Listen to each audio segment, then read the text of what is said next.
This is the Unregistered podcast, and I'm Thaddeus Russell. This is a show about ideas, people, and behaviors that are considered inappropriate, out of bounds, or beyond the pale. The things you're not supposed to talk about if you're a school teacher, a college professor, a businessman, a politician, a parent, a neighbor, or even a podcast host. These are the things you're not supposed to say or even think if you're a good liberal, a good conservative, or a good citizen. Each week, I'll interview a person who has something bad to say. They might be a journalist or a professor. They might be a porn star or a drug dealer. They might just be an ordinary person with an ordinary job who doesn't care about the rules of polite society. I'm not interested in breaking the rules just to be a troublemaker. I'm interested in people who break the rules of conventional thought and to expand the scope of what is possible to say in our society. I'm interested in people who make me think. Due to popular demand, I'll be offering the live webinar on postmodernism again on Saturday, November 18th at 11 a.m. Pacific Time, 2 p.m. Eastern Time. It's called What is Postmodernism? To register for it, go to thaddeusrussell.com. This week's guest is someone I thought I would never meet, a Hollywood person who I can really talk to. Moshe Kasher is a phenomenally talented comedian and actor, but he's also a first-rate thinker, and his personal history is simply amazing. Moshe and Natasha Leggero, who are married, will be taping a stand-up special for Netflix in Austin, Texas on November 29th. But right now, you need to listen to this.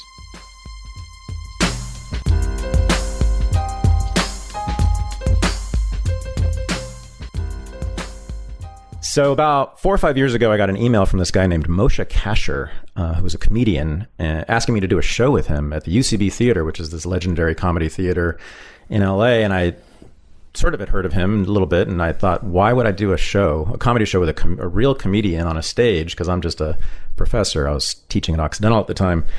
And it ended up being this panel with me and Moshe and two other comedians, and talking about my book, Renegade History of the United States. So it was really an honor. But the thing that happened that was really striking to me, the thing that I actually think about more than anything else about that night, was that right before it started, we were backstage and Moshe said, "Hold on a second, let me just go fuck with these people for a minute." And he walked out on stage, and I watched from backstage, and I just saw this energy, this force. This guy just took control of the room and held it for the entire show. And when I was on stage, I had never experienced this thing. I'm a lifelong fan of stand-up comedy, but I just felt like being next to these comedians, especially Moshe, I described it to my girlfriend afterward. It was like standing next to a jet engine. Just felt this force coming out of these guys of comedy that I just couldn't imagine ever summoning myself. Then afterward, I found out that Moshe and I were from the same hometown, basically, and had a lot of similarities, striking similarities in our childhoods. And so I've been wanting to have him on this podcast ever since I started it. So thank God I'm sitting in his amazing home in Silver Lake, Los Angeles right now, and we're about to get into it. Moshe, thanks for having me. Oh, thanks, man. I'm getting ready to take control of this room, my living room. You better, yeah. So, your talent is almost scary to be around. Geez, thanks. This is nice. I remember that night too. I remember Greg Proops saying how he was just really struck with how right on he thought you were. Yeah, that's because Greg didn't hear the whole story. Yeah. Well, what's the rest of the story? Well, I mean, there's certain things. I mean, you and Greg are lefties, basically, and we didn't hear you're more like against the lefty grain positionings. Well, right. I luckily am probably not as down the middle left as Greg is. Yeah, that's another reason you're here, or I'm here, I guess. But yeah, so you wrote a book, a memoir about growing up in Oakland, your childhood. You are 14 years younger than I am, but and there's some other clear dissimilarities between us, but there are some things that are striking in how similar our childhoods were. So first of all, you grew up in North Oakland, the Rockridge area. Yeah. Which is near the Berkeley border. I grew up in Berkeley. However, and you don't know this, for 3 years, right after my parents were divorced, when I was from 5 to 8, we lived on Harwood Street which is right near where you were, right near Claremont Middle School, where you went to school. That's where I went, yeah. I went to Chabot Elementary School. I went to Chabot Elementary. Did you? Yeah. Okay, that's not in your book.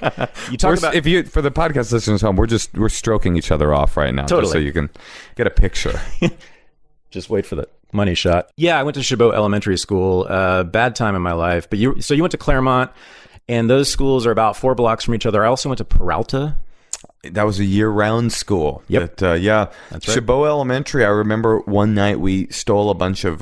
somebody broke into a car and stole some volatile, flammable chemicals.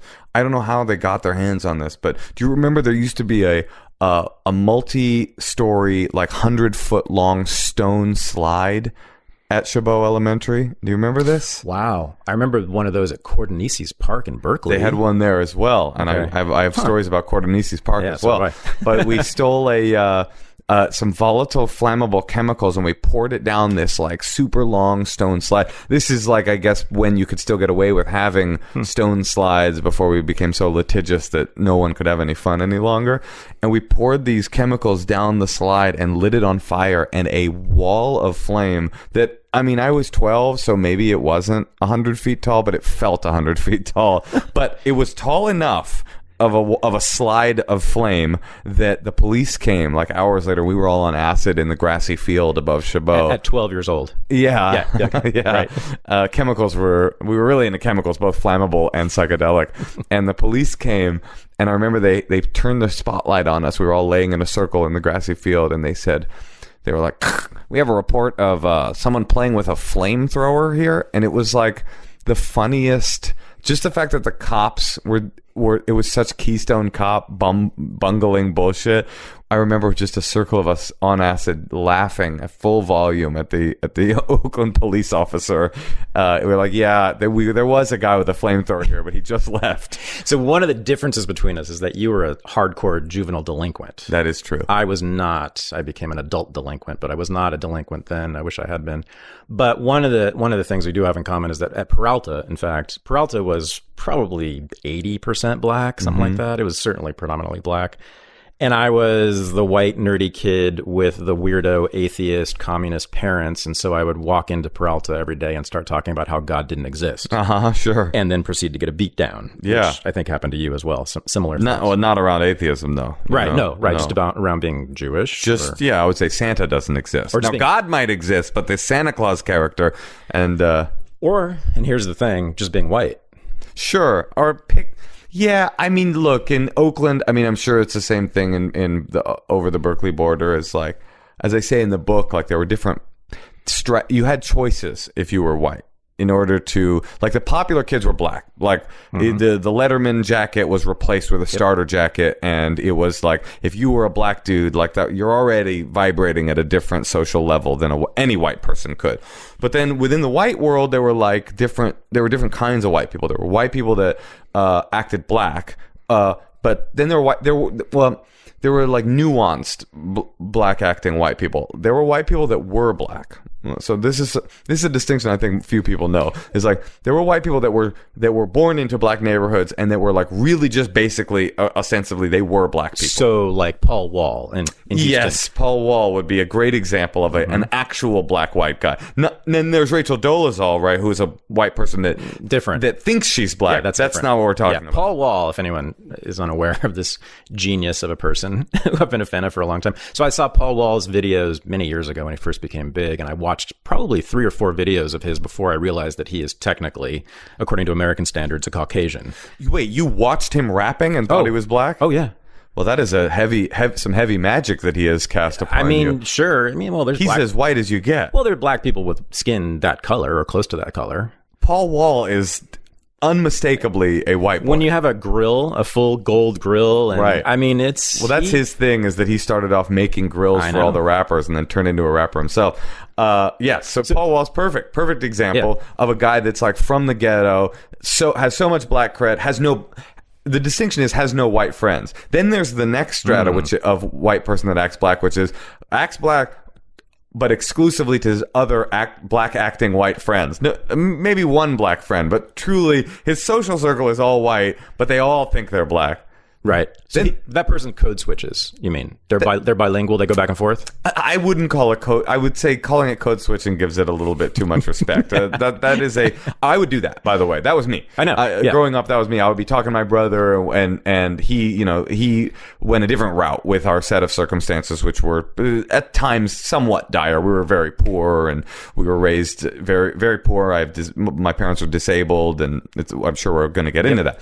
But he went the other direction, which is the third strata, which is white people that just try to stay in their little white zone and do really well in school and get out of Oakland public schools and find a way. Like, we were poor, but he got into college prep, CPS, which was like a really fancy bougie high school, and he went to a mini Ivy League. He went to Wesleyan. He got his way out of circumstances, Oakland circumstances, through academic willpower. And he was never interested in black culture the way that you were. No, that wasn't a thing for him. Right. So that was one zone he could go, but I'd be talking to him at home, and I, of course, know him because we grew up together and we share some DNA, and I would be talking like my regular self, maybe a little bit cooler than I'm talking now because I'm a little older now, but blah, blah, blah. The phone would ring, so I'd be like, yes, David, well, I mean, I didn't quite talk like a little Prescott boy, but like, David, and then the phone would ring, and I'd be like, hello? Hell yeah, what's up? Okay, player? All right, I bet, peace.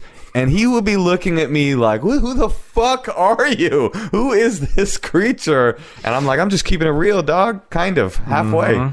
So that was me. And that was me too. I describe it as, in the book, actually, I think I described it as, those people when you're on a bus and those white kids get on the bus and I actually don't even know if they exist anymore, because I think that culture has kind of collapsed on itself, and I think that the difference between like black culture and white culture isn't as it's not as stratified as it was when I was growing up. But those kids, you think when they got on the bus, you go, oh great, these fucking kids. That was us. We were those. Oh yeah, you described your little white boy delinquent gang as that, right? And it was all white kids. You were in this little gang when you were about 12 or 13. Yeah, I guess it's the people who set the fire at Chabot. That's right. The pure adrenaline gangsters is what we called ourselves, literally. Yeah. Unfortunately. And were they all Wiggers too? They were, absolutely. Yeah. But we grew into it. We grew into that. Well, it's funny that you were all white, though, right? So you were all in this mostly black school, because Claremont was a black school, mostly, right? But the few white badasses formed this gang, and they also talked black and were sort of part of black culture. And in a weird way, we were a part of black culture that was exclusively white. So, I mean, by the way, when a black guy would come around, I mean, it's like Christmas, It was just like, we were stoked. We were just like, this is the greatest, Hey, you made it. And but we were, I mean, this was a bizarre time for sure. We were all N-word users, liberal N-word users, but in the good way. Mm-hmm. With an A, not an ER. With an A, not an ER. And you would refer only to each other as nigga. That's right. But then what's funny about a white boy that uses the N-word is that when you are only around white people, you use the N-word very liberally. Then a black dude will show up in your social circle to hang out, smoke some weed, whatever.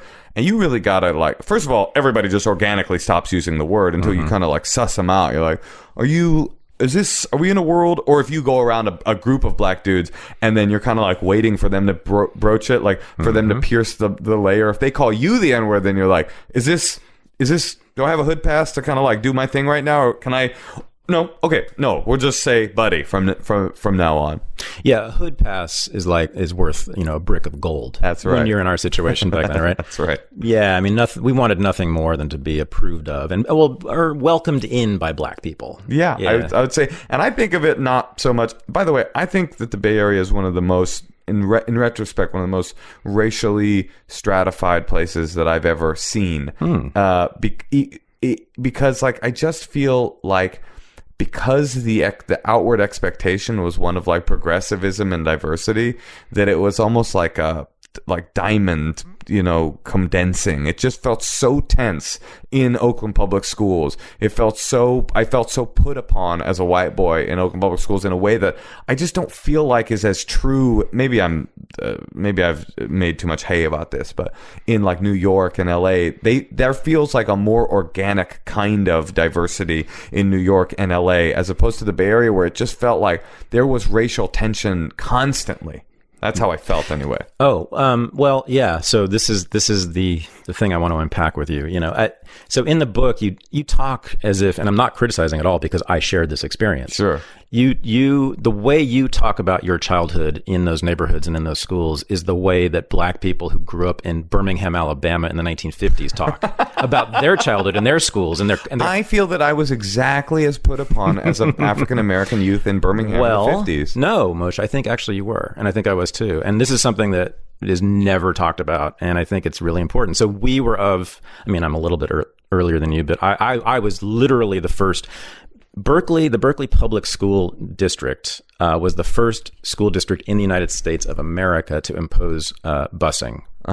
So forced integration. So if you lived in a white neighborhood, you got bused all the way across the town to the Black neighborhood, to the school there, and so that they had perfect racial integration. So when you said that the Bay Area is racially stratified, statistically, it's the exact opposite. That's not. I know what you mean. Hang on. Yeah. So yeah, all the schools were perfectly balanced in this way. But the thing is, there was collateral damage in that, and I'm still trying to figure out my feelings about this because I always was around Black kids. So we lived in a Black neighborhood. My mother lived right next to the Ashby BART station, right on the border of Oakland. That's basically the hood in Berkeley. Sure. And the neighborhood was about 50 to 60% Black. I don't know. But most of my friends there, all my friends there were Black, and Peralta was mostly Black, and always around Black people when I was a kid. The thing is, and this I saw this in your book, and I've heard you talk about this, but it's hardly anyone talks about it. So we got our asses kicked, we got mocked, made fun of simply because we were white, relentlessly assaulted in every way possible. And we were terrified of Black people, and we were absolutely inferior in that particular context. Now, when we applied to Wesleyan 10 years later, we were superior, of course, and in other ways. But in that particular context, in those moments, which in childhood is the only moment that matters, we were actually the oppressed. So there's integration, tremendous integration, but there's a whole lot of white kids who are suffering mightily. And the funny thing is that you and I and some of us who are in that situation nonetheless still wanted to be Black. So you're thinking it's Stockholm Syndrome. I don't know what it is. But I'm Stockholm Syndrome, but with Black people in Stockholm for a change. So yeah, I think that's funny. That is a fascinating idea because I don't disagree with you at all, that growing up in Oakland public schools at that time in history, I don't know what it's like now, no question about it, like you were targeted if you were white. And I mean, Hawaii, I have some friends who grew up in Hawaii. I think it's like 10 times worse in Hawaii. I mean, you're just like, I've heard. You are openly, you are aggressed against. Mm-hmm. And yet I grew up thinking and knowing that was the coolest culture in the world and wanting that, nothing more than to be integrated into, accepted by, and approved of by Black culture. Exactly. It's really interesting. And I don't know. It gets even weirder and deeper because think then also about your politics around race and my politics around race, certainly until very recently, but even now, is that we also thought of Black people as oppressed when in fact we were being oppressed by Black people. Yeah, but as you said off mic earlier, that every situation around privilege and oppression is all context, and it's all situational. And so I'm able to say that circumstantially, absolutely, I was oppressed by the kids that were Black in my direct experience, and that circumstantially, certainly I grew up in some situations of privilege that put me way beneath the learning curve. I mean, this is the ultimate argument that's online right now. How can you talk to me about white privilege? I'm a white person that grew up poor and with a drug addicted dad, and my mom was in prison, and it's like, I believe that one of the mighty superpowers of a white person in America is to actually decontextualize everything and make it all about your own personal individual context, right? It's like, but I can just take it all the way back to my personal individual experience. But I think like I'm capable of thinking about my circumstances in Oakland, and then also, not that you're not capable of this, but also then widen out the aperture a bit and go, okay, that was my circumstance, and my circumstances were pretty extreme. Yeah, but I'm talking about us as 10 and 12-year-olds, right? When we couldn't do that. You're saying even at 10 we thought of Black I don't know Americans as oppressed. I'm not sure. Well, you don't talk about that in your book, I don't think, about the politics of it. But yeah, I mean, because, my parents were radicals. And the Black Panthers headquarters was 4 blocks from us. Sure. And I was around that, and I got the propaganda, much of which I think is basically true, but some of it's not. But anyway, I got the line. I got to tell you, I really think the difference between you and me is that you lived in Berkeley and I lived in Oakland. Why? I just think Berkeley is inherently... I don't even think this. I'm going to go on record. If there's a notary public here? Oh, I'm Jewish. I automatically have a notary public license. I believe that there is a more systemically radicalized, ideologically enforced system in Berkeley and Berkeley public school system than there is in Oakland. Oakland, to me, was about... Now, I know the Panthers are from Oakland, and I know that we have a rich political history, but to me, Oakland, and it's different now, by the way, because there's Occupy Wall Street and da-da-da. When I was growing up in Oakland, Oakland's primary bent, especially in the public school system, was keeping its head above water. There was such a broke school system. There were so many murders. There was so much crime. There was so much poverty that Oakland was not a radicalized school system, political system. I mean, let me put it to you this way. The Berkeley City Council voted to divest from Israel and censure the Iraq War. Oh, yeah. A city council with a foreign policy, right? Yeah. Oh, yeah. Oakland Public Schools and Oakland City Council, I mean, I can only imagine was like just trying to get itself funded, Well, here's one of the differences that helps explain what you're talking about, I think. Oakland then and now, but certainly then in the 80s and 90s when you were growing up there, was run by blacks. Mm-hmm. Yes. Yeah. So the mayor for much of that time, or all of that time, certainly much of the time, was black. The city council was dominated by blacks. Absolutely. And here's for us, you and me, the schools were absolutely run by blacks. The principals, vice principals, most of the teachers. For me, even in Berkeley, the schools were black run. Berkeley's city government was mostly white, not progressives. They were communists. Right. And I mean capital C communist. Gus Newport, who was the mayor when I was a kid, he was a member of the Communist Party of the United States of America. That's interesting. My grandparents were members of the Communist Party of the United States of America. I do. Yeah. So, I think that is the difference. Right? So the black town, the black city, right, is also broker, right? There's just less, of everything because it's a black city. And the thing is, you get stuck in this weird place where you're kind of in this black power structure, but you're sort of at the bottom of it. And so I am of the world and the culture that actually runs the place, although my parents were anti-communist Trotskyists, but whatever, in terms of sort of like what we thought of socialism and black politics and all that stuff, we all shared the same thing. Right. And I don't really remember getting any information about, in general, we were very leftist. My mom is deaf. My parents are both deaf. And my mother, her primary focus in terms of diversity or identity politics, although that phrase didn't exist then, was about disability rights and was about women's stuff. So, as I say, like my mom used to take me to, disability rights marches. And, I have this memory of being on her shoulders at like 3 years old at a pro-choice rally. It's like, Mom, I'm fucking 3 years old. This pro-choice issue is pretty close to the bone for me. I just arrived. I don't want you looking longingly at a pro-choice sign. I worked for the Center for Independent Living. My mother was on the board of directors of the Center for Independent Living for many, many years. I figured. So that's what I'm saying. That's my experience with diversity, was that it was just a de facto. And you're right, though.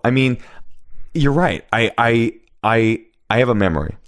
And it's one of the primary memories of my brother's life. And it wasn't as significant to me, but for him it was truly extremely traumatic, maybe because he was older. We grew up on Piedmont Avenue.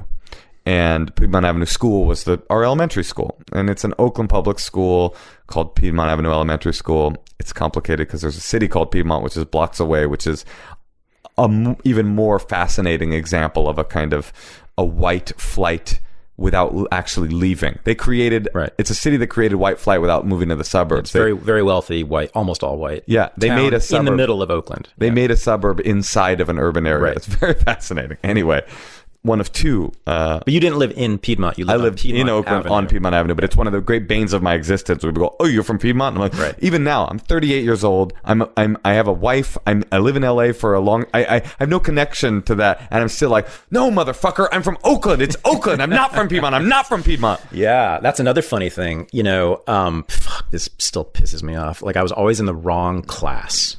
So when I was little, when I was like from 5 to 12, we lived in sort of the hood, right? Near the Ashby BART station, right? Not poor, but like working class for sure, and mostly black. And then, of course, my father, they were divorced, but my father moved to the hills, not high up in the hills, but, solid middle class, mostly white neighborhood. And so when I was a kid and living in the hood, I was ashamed of where I lived. And I'd have white friends and I wouldn't bring them over to my house. And you talk about being ashamed of your family and where you lived and all that stuff. And so I totally related to that too. So when I was, but then later when I'm in high school at Berkeley High, where everybody's, of course, PC is all get out. That's when I was living with my father in the hills. And so I was ashamed of that. So I was never, yeah. And in Berkeley's one of these places where people are actually, it's bad to be wealthy. Absolutely. I mean, it's so Bay Area to me that we are clinging to things. I realize that like I'm clinging to things even now, in middle age or whatever. I don't like to refer to myself You're not there yet. I'm not? Yes. I am, but you're not. Great. Not, I'll get there. You'll hopefully. get there soon. Yeah. But I just really care that that I'm from Oakland. It's like, why do I care? But I do. I know. Fucking do. I know you do. I can tell. Yeah. We're at Piedmont Avenue Elementary. It's a Saturday. My brother and I climbed the fence. It's a great big chain link fence, but if you came in where the kindergarten was, there was a little chain link fence and then another little chain link fence, and then you could have the playground all to yourself. And it was really fun. We used to sneak in there every Saturday and play basketball and, just have fun, me and my brother. We lived right down the street from that school, and we didn't have any sort of, that's where we went to go play. And one day we were in there playing, he and I was probably, 6, and he was probably 9. Maybe I was 9 and he was, 6 and 9. And these two black kids came in, did the same thing. They were probably brothers too. Yeah. And they literally took us hostage for probably 5 hours. Yep. Held us down. They had a metal baseball bat. And my brother, and they were threatening to beat me up because I was 6. And my brother was like pleading with them, please don't fuck my brother up. And they were going, I remember this is our get back for slavery, motherfucker. They kept saying that. They made my brother kiss their shoes. Like, I remember it very clearly, like how scared, truly scared. And honestly, growing up white in the Bay Area, you were terrified when black teenagers would come around. And yet you worship them. And the whole thing is so weird and complicated. They held us hostage for a long time. And the thing that I'm the most...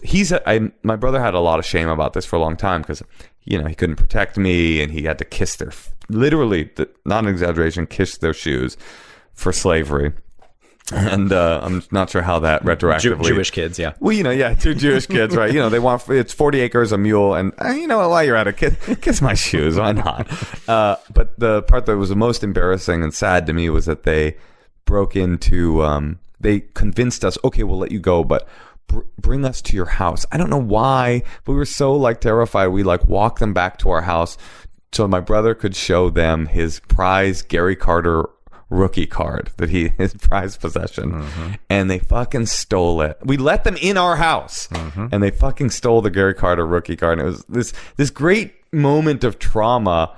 Anyway, my brother, when he turned 40, I got him a Gary Carter rookie card for his birthday. Is he resolved this? Is he okay now? I think so, but it's still, he's 40 years old, and it's still this wound that's almost closed. But that's what race relations felt like in Oakland in the 80s and 90s. Okay. And that's what I meant by stratified. I didn't mean literally stratified, because it was technically, physically very diverse, but it felt like the tension was so overwhelming all the time. It felt like so gross in a way that maybe I'm naive because I didn't grow up in LA and I didn't grow up in New York. It feels like things aren't as loggerhead kind of as they are in the Bay Area, but who knows? Yeah, so I'll see your hostage situation and raise you. Okay, great. So my parents one night, they were always having these meetings because the comrades had to meet to plan the revolution, and so they had a meeting at Oakland Tech High School. So I went to Tech for about 2 months. My God. I mean, that is 95% black, isn't it? I mean, that's even... I was 95% on drugs, so I mostly didn't notice who was around me. That's hardcore, yeah. So, and so, they're having their meeting, talking about the revolution, a bunch of white socialists. And then, so my brother and I, we were about that age, we'd go out to play because we're bored. And it was at night. And so we go to the field, the ball field, and we're doing stuff, and the sprinklers come on, and then as a man, actually, a black man came on the field and just came up to us and said, "Take off your shoes. Stay here. Don't go anywhere." And we took off our shoes. He took our shoes. He threw them away. He said, "Yeah, now walk around in the grass. Now march for me."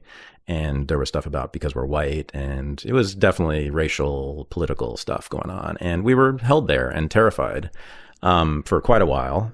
And so that happened. And then our house got stoned by a bunch of black kids in our neighborhood who were actually friends of mine. Again, this is all so complicated and so strange.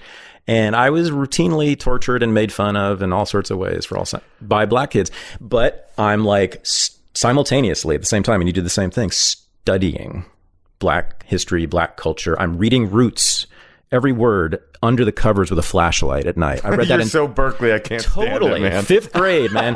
Totally. I read that whole book when I was in 5th grade under the covers with a flashlight, and knew very early that I preferred black culture to white culture. Well, this is what I'm saying. Is there is such a thing, sort of black working class culture. Yeah, this is why I feel like I like actually a superpower of analytic progressivism is like you and I ought to, especially in the current contemporary political climate, we ought to be reacting against black culture and saying, that's what I'm saying. And have been radicalized hardcore to the right. Exactly. And yet I am capable of, and I don't think this is kudos to me or you, but it's just like, I'm capable of saying, yeah, those circumstances were really shitty. Those black kids that held us hostage, that black guy that held you, those are really bad things, probably spurned on by systemic racism, but also spurned on by just being a fucking asshole. And yet I can kind of look at it and go, well, still, I still am committed to like racial justice, and I'm not going to be writing articles for Breitbart.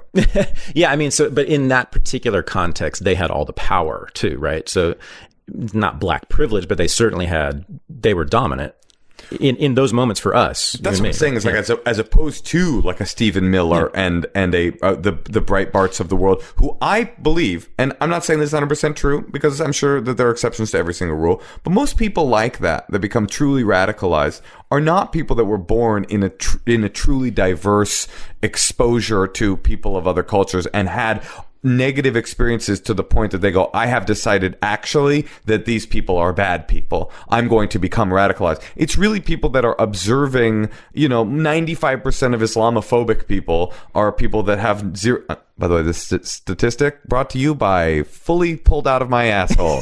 But I'm just saying my gut feeling tells me that most people that are truly afraid of Muslims don't have exposure to Muslims. Right. And people that are truly, talking about the welfare mama that's like sitting there grabbing all the cream off of the government's crop are not people that have real exposure to the black community. These are mostly othered, imagined, hysterical, fear-based things. Sure, there's a lot of that. Yeah, I guess the thing about our black experience is that I learned much later in life that after being around sort of progressive ideology, left-wing ideology all the time, is that certain things are not allowed to be said. So like your experience, my experience with black people growing up and how we really suffered was never really given voice. And I think if you and I had this conversation in a college classroom right now, we'd be shut down. People would be upset.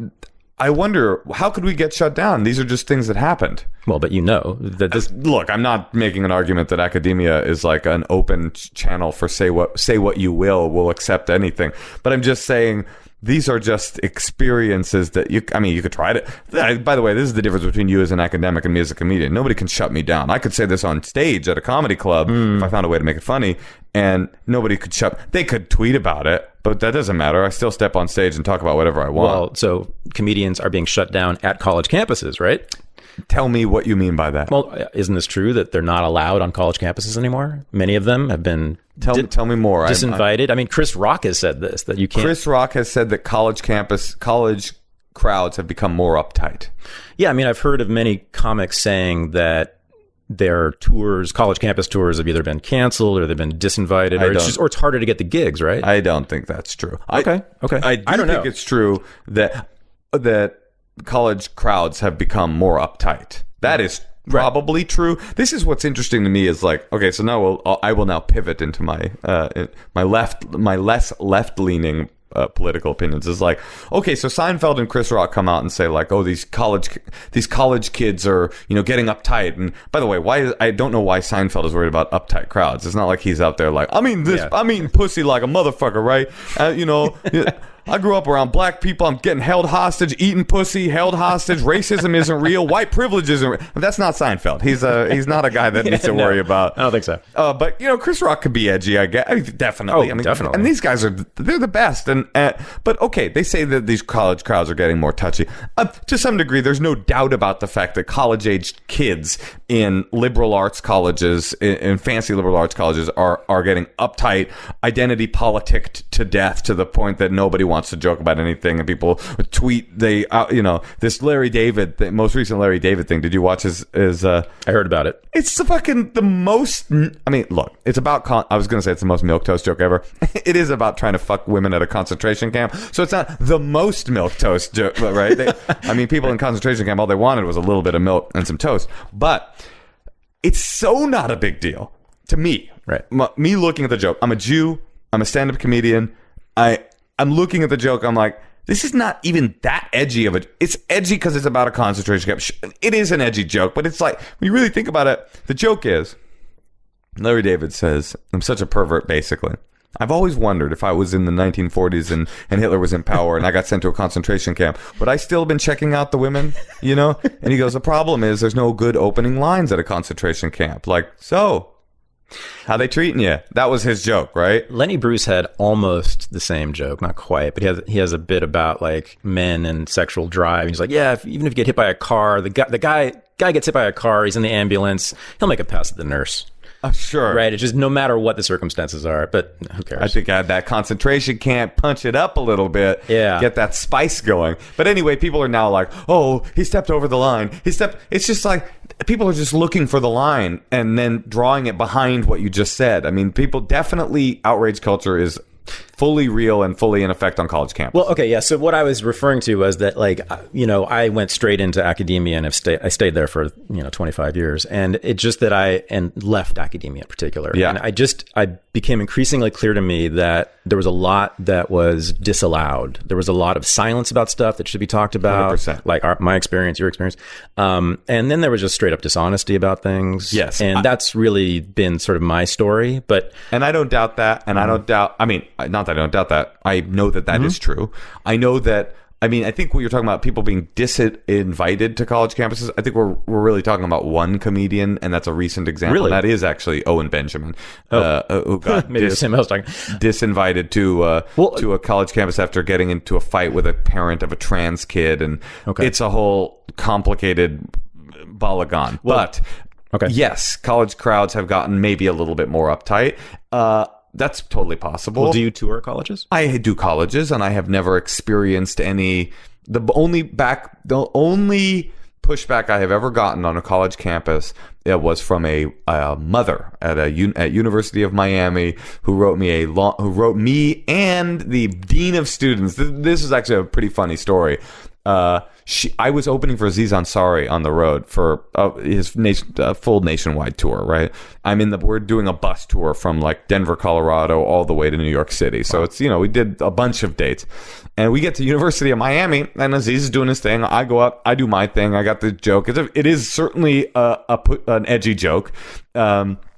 About how, uptight we are around our grandparents. We always call our grandparents cute. The punchlines include, your grandma's not cute, she sucked your grandfather's dick. It's this whole thing about how we've desexualized our grandparents and called them cute, but in fact, they're just human beings who like rutted in the hay like our parents did and like we will do. And this blah, blah, blah. Yeah.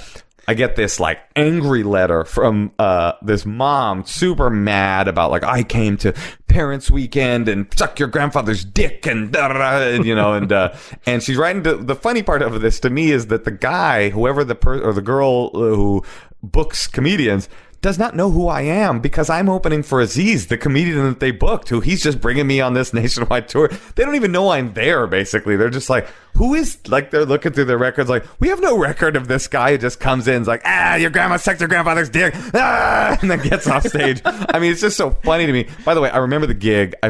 It was a good gig. I would definitely remember if I'd bombed because those kinds of memories don't leave you. Well, okay. Have you toured campuses lately? Yes, sure. Okay. Yeah. So your special, what year did it come out? 5 years ago, 2012. Yeah, live in Oakland. Yeah. So I watched it a couple weeks ago, and one of the first things I thought was, I don't know if you could get away with this now. There are certain jokes in my special that I would probably not tell today. Certain ones. Yeah, that's true. You definitely, and there's like a moment where you pound fist with a black dude in the front row. I would do that today. Would you? Yes. The way you did in that? Okay. I thought that was... I was wearing I was wearing a Ku Klux Klan hood, just so you guys have some context. Holding a noose. No, the jokes that I wouldn't tell, I know the one that you're talking about. Wait, why did I? You know what's funny about that black dude in the front row is I knew that fist bump was just a thing that had happened organically on stage over time when I would tell this one joke. I think it's a joke about wearing large condoms. Is that what it is? And then you pound the fist with a black guy, like some version of this guy knows what I'm talking about, whatever. And so it was such a nice moment that I told the audience coordinator, I need a black guy to be sitting in the front row. So let's make sure that there's a black guy there. And people totally notice, because everybody notices everything on the internet, that because the way that you tape a stand-up special, I don't know if you know this, you do 2 tapings. And you wear the same outfit and you run the same set so that you can edit back and forth in case one joke doesn't work or you flub a line or whatever it is. You kind of cut. Nobody really notices, but some people who are savvy go, it was very funny. I got a lot of emails like, you think we're not going to notice that there's 2 black people in the same seat in the same, you think, I don't know, the guy had dreads in one moment and then the next moment he's bald. Oh yeah, that's right. Anyway, but yeah, I do think that politically, here's what. Sorry, I mean the joke was essentially black guys have big dicks. Right. Sure, I mean, that's not, and it's fine. It went over. I think it went over well then. Right? I mean, it's a bit more sophisticated than that. Well, of course it is, but that's the bottom line of it. Yeah, that's the bottom line. And so, sure. right, imagine taking that clip, right, that video clip, and again playing it at Wesleyan. Well, you want to talk about you're dead.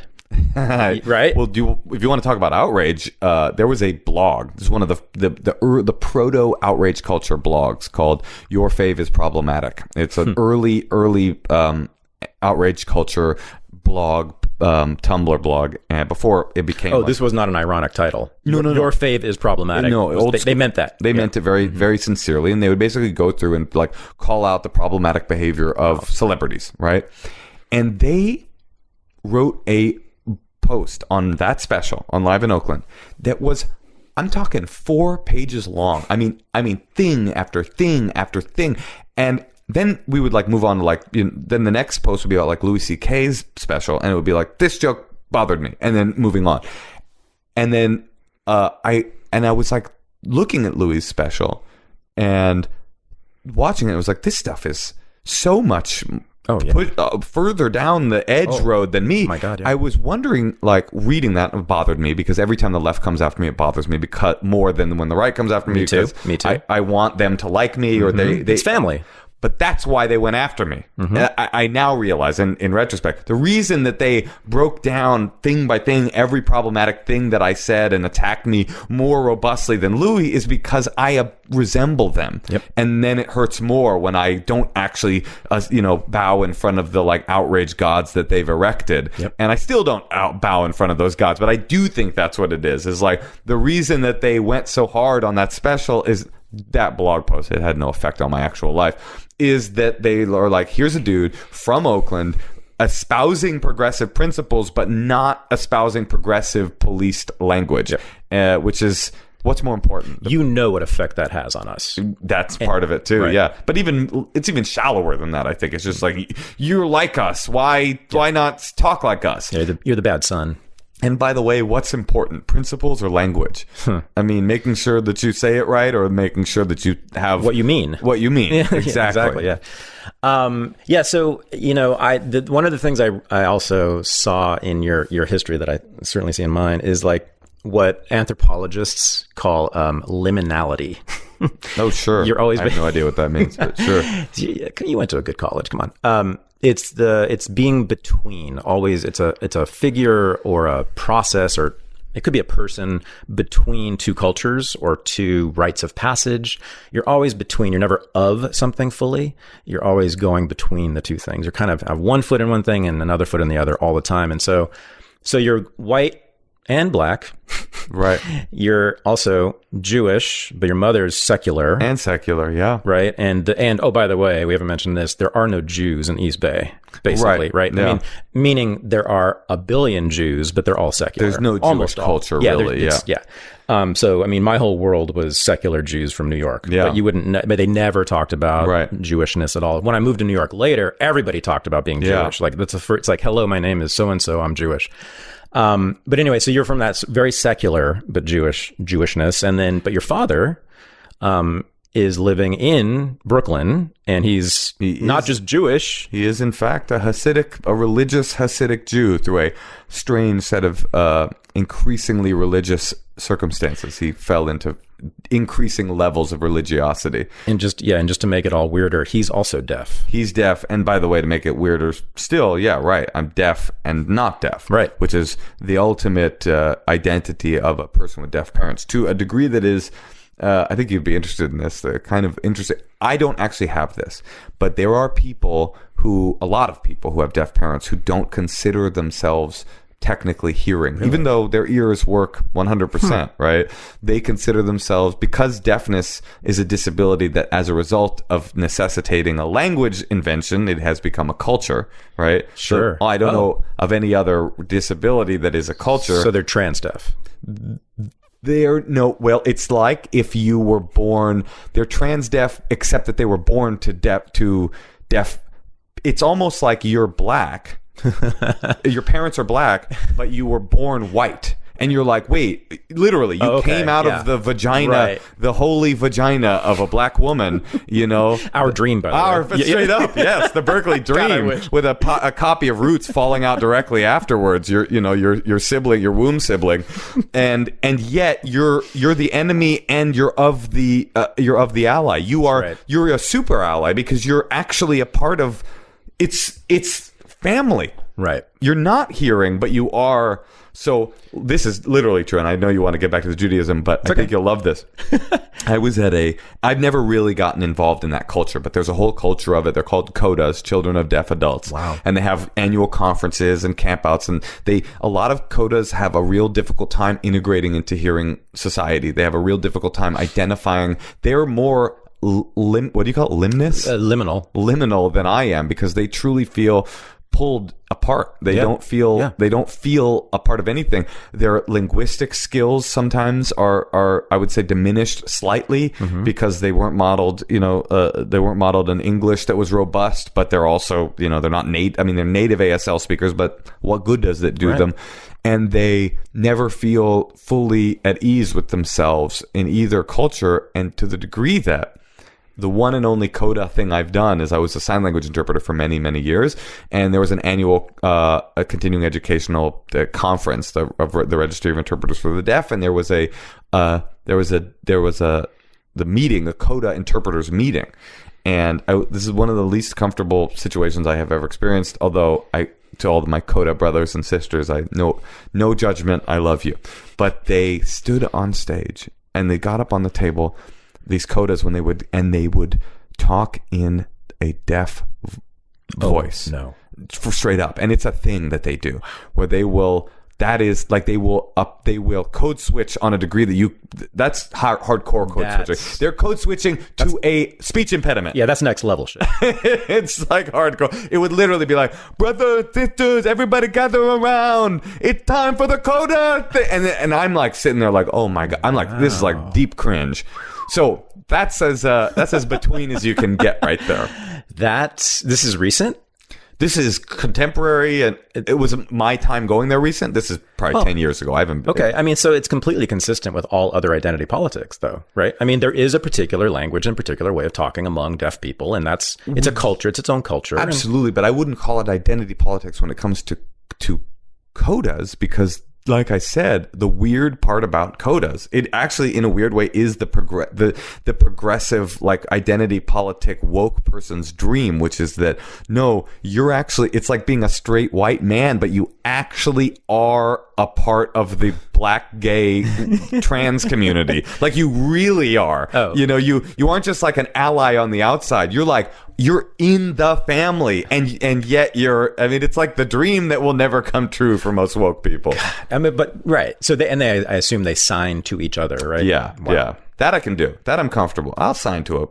I will never affect a deaf voice, except if I'm on a podcast trying to explain to, Yeah, do that some more. No, I'm just kidding. Trying to explain to Thaddeus what I am talking about. It's so ruthless, man. I just made me so fucking uncomfortable. Wow. But anyway. Yeah, you were humiliated by your mother. Yes. Speaking. Yes, it was public. very embarrassing growing up. A deaf voice is a challenge for a young hearing man. That was, I would say that as a kid, that was like my primary goal, was just to make sure my mom never talked around any of my classroom. I mean, look, I'm already this white kid who's embarrassed about being white, and that, like you, I'm already like every white kid, like sort of like, please, I just don't want to stick out. And then my mom comes, and she's just like stomping around, talking with her like retarded sounding voice. And my whole life was just, I was just embarrassed all the time. Oh, sure. Yeah.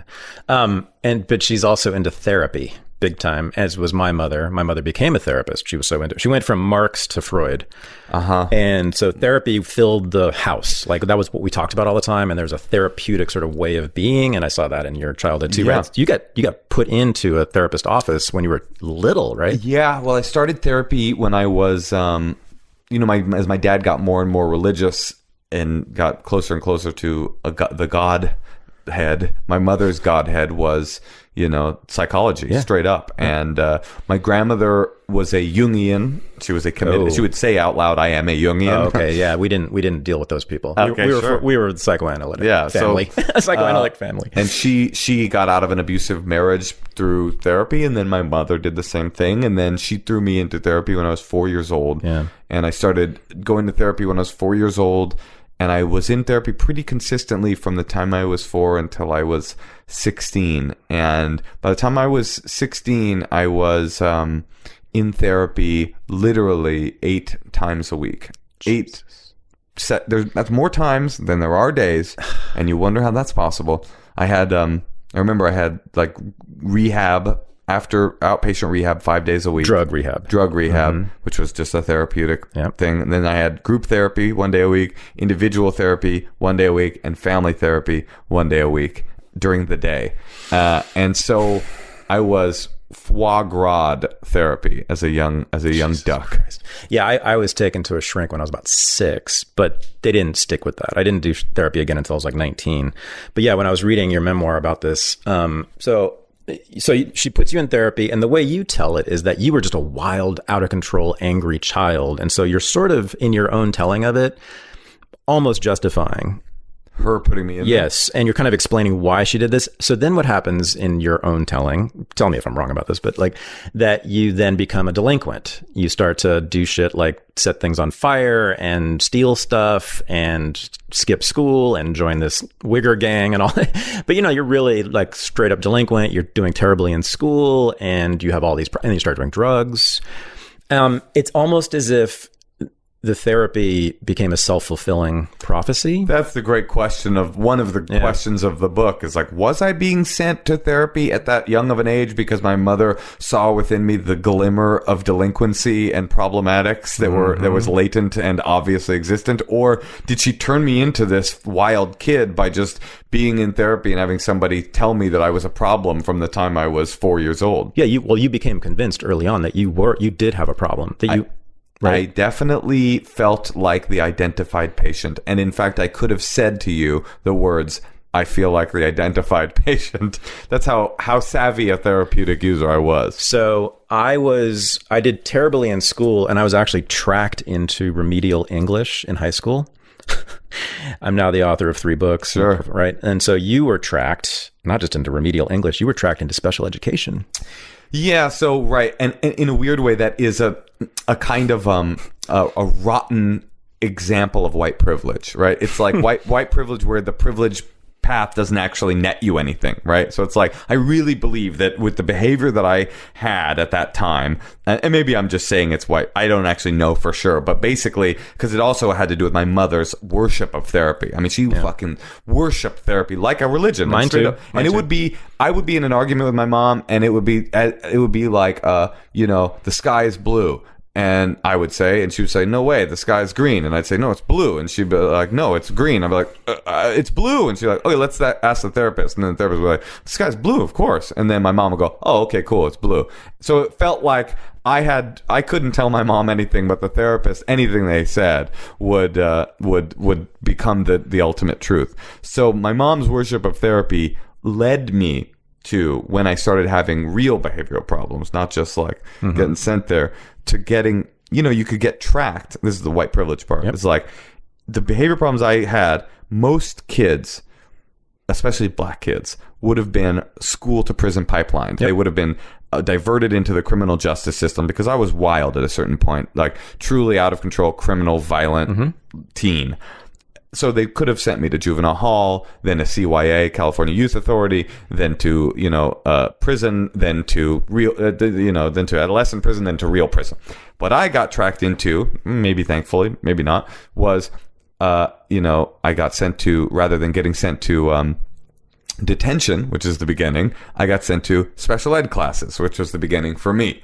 And then the next was like an increasing level of special ed classes, then a special ed school, then a mental health facility, then a rehab, and then on. And then I got lost in the special education system, the IEP system, which is, once you have an IEP, do you know what that is? No. It's an individual education plan for special education. And once you're in that IEP system, it means that the state has come in and made a special ed plan for you. And at a certain point, it's exactly like having a criminal record. You just have a mental health, record, and you get sent further and further down this spiraling ladder of increasing levels of insanity, retardation, literal retardation, and not me, but like increasing amounts of people around me in the classroom that were like literally mentally retarded. And that at a certain point, when there's so many retarded people around you, you have to ask yourself, am I positive I'm not retarded? That's what I'm saying here. Yeah. So first of all, what did your mother have to say about you being put into special education? My mother was frantically attempting, and the most charitable interpretation of it from my mom is that she was frantically attempting to find the correct educational modality that would pull me out of my delinquent circumstances. All in her mind, all it was I hadn't hit the right therapeutic model, I hadn't hit the right educational model, I hadn't taken the right psychiatric medication, and if we got the elements right, I would then straighten up and fly right. But the state of California, am I right, said essentially that you are retarded. They didn't call me retarded. They called me... Well, they put you on a short bus, literally. They did put me on a short bus. They put you in the special ed classes, literally, and almost every other kid was actually retarded. That is true. But yes, they said that I was learning disabled, and maybe I was. I have no idea. That I was psychiatrically something, depressed, oppositional defiant disorder, conduct disorder. Oppositional defiant disorder and conduct disorder are the Man, these are the precursors. Fuck those people. Fuck those people, indeed. I agree. They did that to you. No, I totally agree with you. I mean, they did bad shit to me, but nothing like that. It is really bad, and my mom is complicit in it, for sure. My mom isn't blameless in that. I mean, Moshe, come on. Look at yourself. Listen to you talk. You went to UC Santa Barbara. You're a fucking genius. It's obvious. And you're very verbal. I'm the world's first retarded genius. You are. Rain Man or something. But no, and you're very, very verbal, and you've done extensive reading. And I mean, give me they labeled you. They put me in remedial English, and they labeled you retarded. They did. Don't think that I am defending them. I'm not. What happened to me was very monstrous, and I consider it an ultimate example of being lost in the system. Basically, the school systems are they're so codified that once they put you in that IEP system, it's very difficult to get out. And every behavior issue that you have. So like, you get transferred into this IEP thing, and then you go, fuck this, I'm not that. And they go, did you say fuck this? Mm-hmm. Behavior problem, a little further step down. Sure. And then you're like punching the wall because you're mad to be there. And it's, oh, did you punch the wall? Another further step down, until where I found myself was the worst place I found myself was at a place called Seneca Center for the Severely Emotionally Disturbed Youngster. Jesus. And that was a truly scary, truly awful place, which was that nobody there was quite retarded. They were literally psychopaths. Where was this? This is in Fremont, California. Okay, yeah. And these kids were psychopaths. I mean, I would be surprised if no one in that school has killed someone by this time. And I mean, I'm sure they put you in there. padded cell in the back of literally a padded cell in the back of the classroom. Right. And if you spoke without being called upon, you had to put your face up against the wall and stand there for 10 minutes silently. And they would put you in a padded cell if you were. This is the reality I found myself in. Lost. And by the way, I wasn't thinking I belonged there. I knew full well that I had been.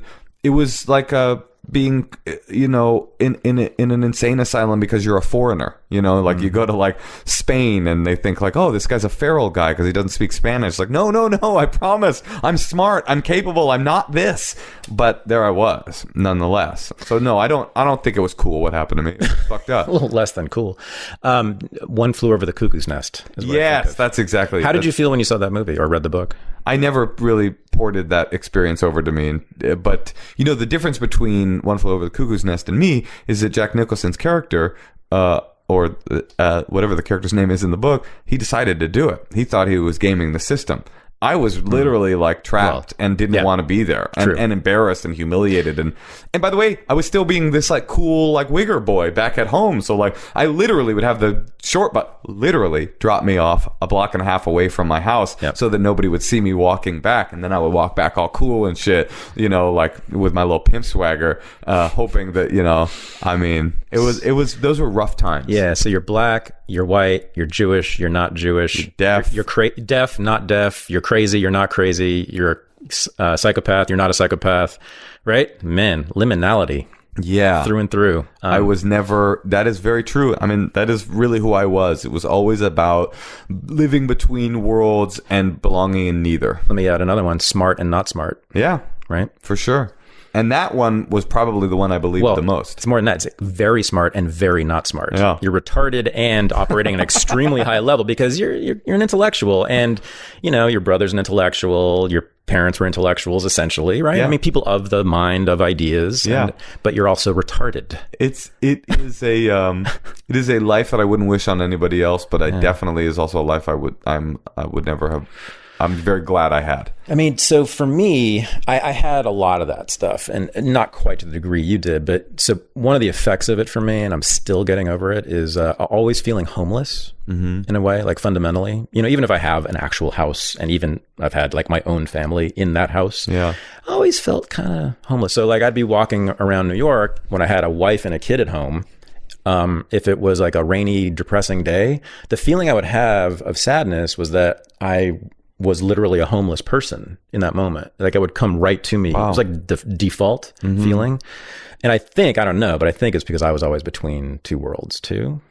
That's really I don't know. Have you ever felt that way? That's not a feeling that I relate to. Although when you say it, it kind of like touches a part of me that's, I feel that's actually like a sweet sentiment. I mean, the effects for me, it's really complicated for me to think about emotionally, like what part of it still lives with me, because part of my story, my grander story, is like feeling so fractured. It sounds very lofty to call it liminal, because what I felt like was shattered into a million pieces, and none of them could occupy any of those spaces adequately. Right. So, you could look at it from one angle and say, oh, here's a guy that lives in all these worlds. But for me, it more felt like I live in none of them. Exactly. Right. I can't get a foothold in any of them. And, the black thing always was like, it's not even really a black thing. It's like I wanted power.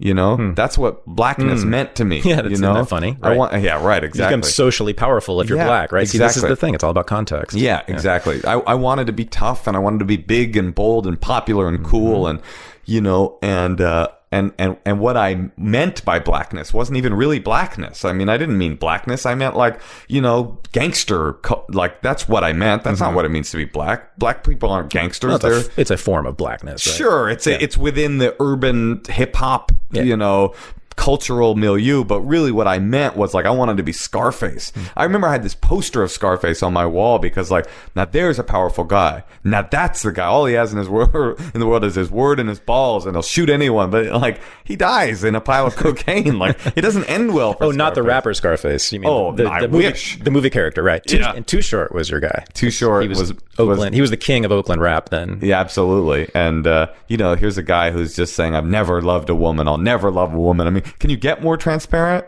You know, it's like I think we're talking about my mom, right? We must be talking about my mom. I remember I went on a date with a girl once, and we were early in the date. We go, I was like, something, your dad. And she goes, my dad died when I was 12. I wish he died when I was 9, the piece of shit.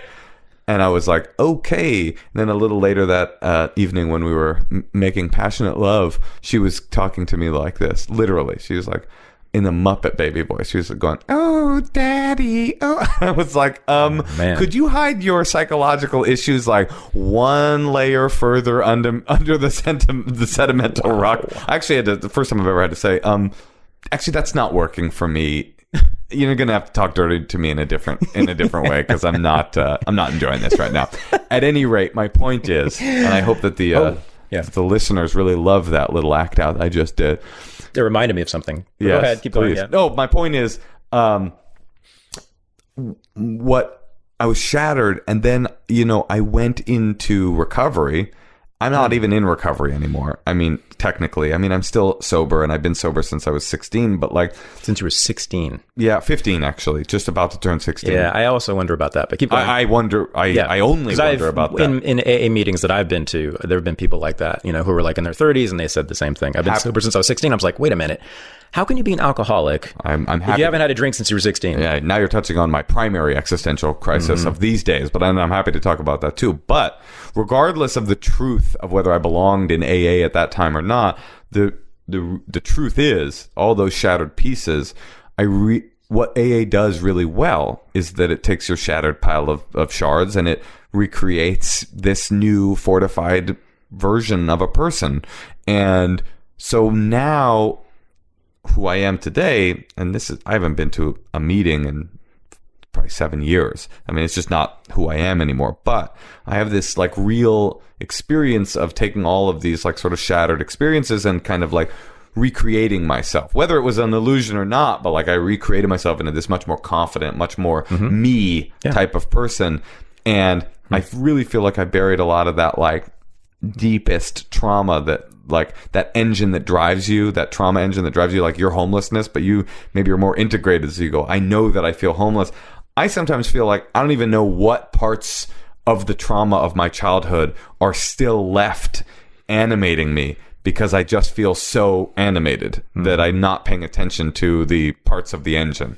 Yeah, jet engine. That's what you were. That's right. When I first met you. Back in the beginning. There is a force. And the other thing I told you before the mics, we started the mics, is that your act, I wouldn't say you play a character, but there is a Moshe Kasher character, I think. Sure. Yeah, and you agreed with me. Like in your stand-up, there's a performance, there's an acting going on. You're very physical, by the way. At quick side thing on that, by the way, and Jewishness. So the other thing you reference in your act, in that set, being a French mime, like a French mime, which sure, I see that too. I look like a French You look like it. Sure, I get that. And you move like it a little bit. Sure. But actually what I saw more was vaudeville. Oh, yeah. I like that. I cannot complain about that. And so here's another liminality. You're between old Jew and new Jew, too. Because the new Jewish comics don't move their bodies. I'm talking about since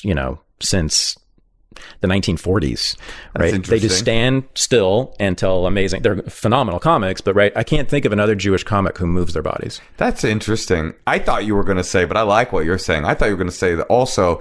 I am an old Jew and a new Jew. I am this sort of like. Yep. I have had people come up to me like Elon Gold is he's a comedian and an Orthodox Jew, and he's like, now you don't believe in God, right? You don't like Judaism, and I'm like.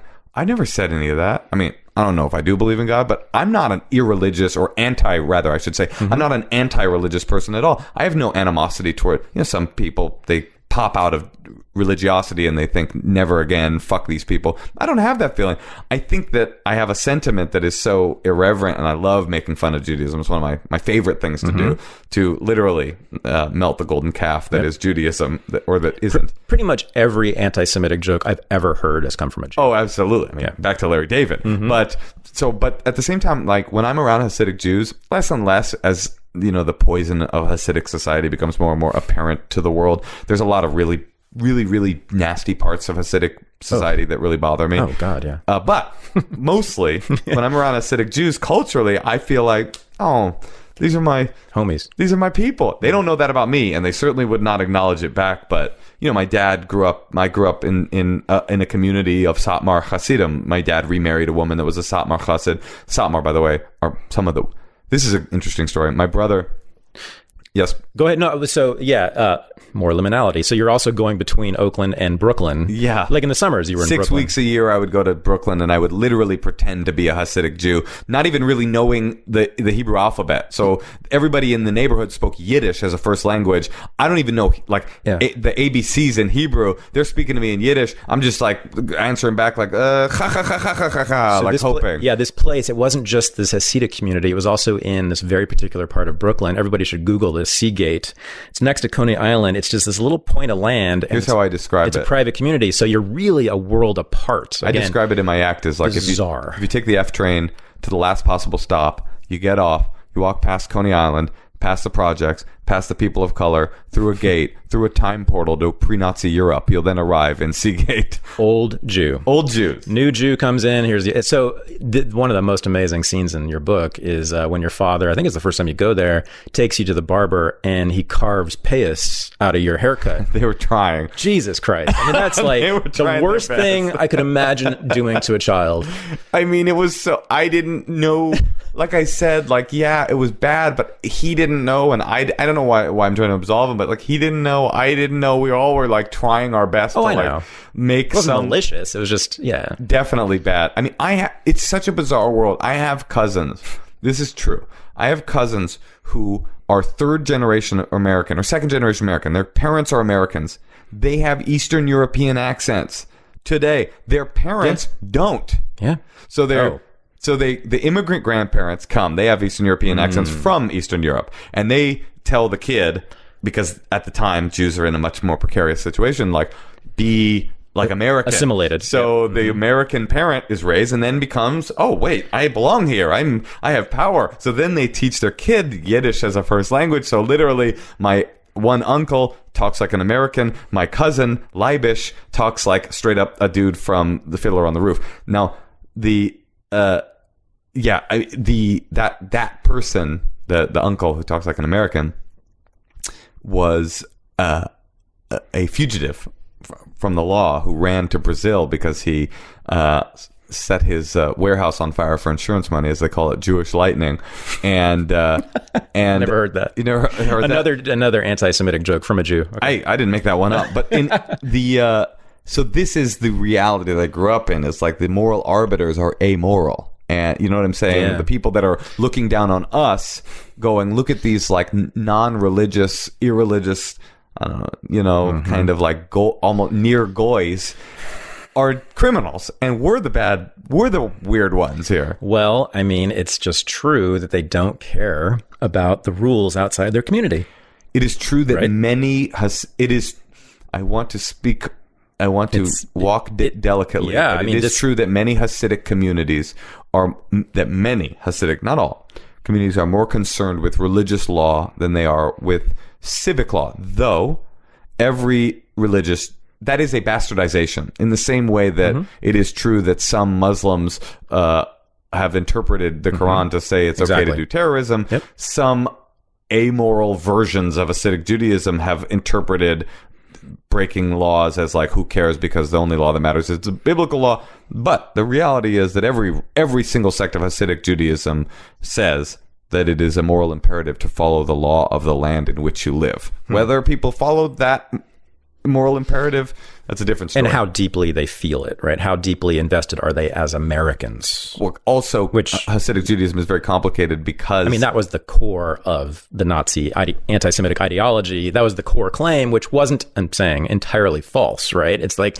they were essentially stateless people. That's sort of the point of Jewish history, right? Well, yeah. Liminal people, by the way. They're very liminal, definitely. But also, like, why would you believe in a state when every state you've ever lived in has killed you you, oppressed you, yeah. poked you with pincers, and forced you I'm to on the leave Jews to side, another of course. state. Yeah. I mean, I think being part of a state is the worst thing. Being a nationalist is terrible. I agree. But you want to talk about a liminality created by trauma. There is no greater example than the Jews. I mean, I truly believe that any wart in Hasidic culture is as a result of being a multi-generationally traumatized people whose apex culminated in the Holocaust. The reason that Hasidic Jews today are such a people of other, it's not accidental. It's literally the direct response to the Holocaust. So the Hasidic Jews after World War II said to themselves, except for some sects that are more open,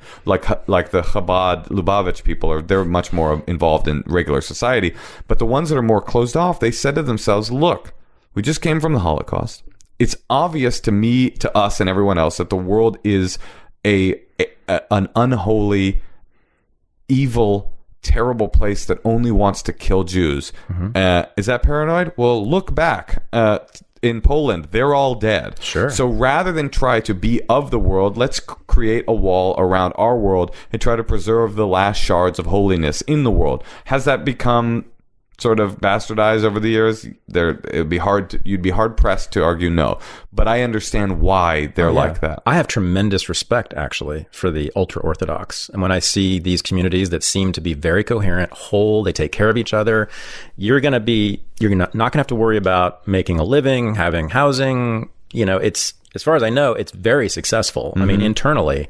And they've really pulled it off for many, many decades now. Well, to make another link to earlier, I mean, the factors that are pushing any Hasidic Jewish community that is like, you know, antisocial or difficult for Gentile or non-Jewish society to understand, or even openly hostile towards Gentile society, it's the exact same force that had us being held hostage on the playground or in the wet field. It is a misinterpretation of the anger that you feel as a result of being victimized for generation after generation, to the degree that you can take a couple of white kids and say, kiss my shoes, and it feels like the right thing to do. This is our get back for slavery, motherfucker. Yeah, it's just that, I mean, the Hasidim, at least the ones I've seen, I used to live in Brooklyn, you know, weren't doing aggressive anti-goy activities. They weren't holding Gentile kids hostages. Oh, right? we have different strategies for sure. Yeah. But like, I don't know if you've studied some of the Hasidic communities up in upstate New York where they take over like the school boards. That's true. Yeah. And it's all about like, let's just preserve what we want and fuck everybody else. Well, these are they're very antisocial decision making, and you know, you can't really justify it, but you can kind of wrap your brain around it. Like, well, I kind of understand the mentality of it's us or them, so let's make it about us. Sure. Yeah. So okay, one more piece of liminality for you.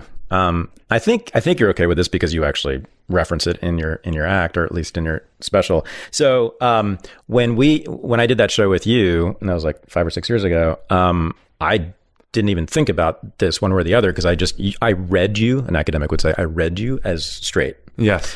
And I also met your girlfriend at the time, who's now your wife, Natasha Leggero, backstage. I just didn't even think about it. I mean, but I never once, no gaydar went off at all. Sure. Right? And then also, by the way, like once you got on stage, I thought it was actually more masculine than anything, sort of this taking control of the room, which, by the way, I don't know if you know this. That's how you describe your father.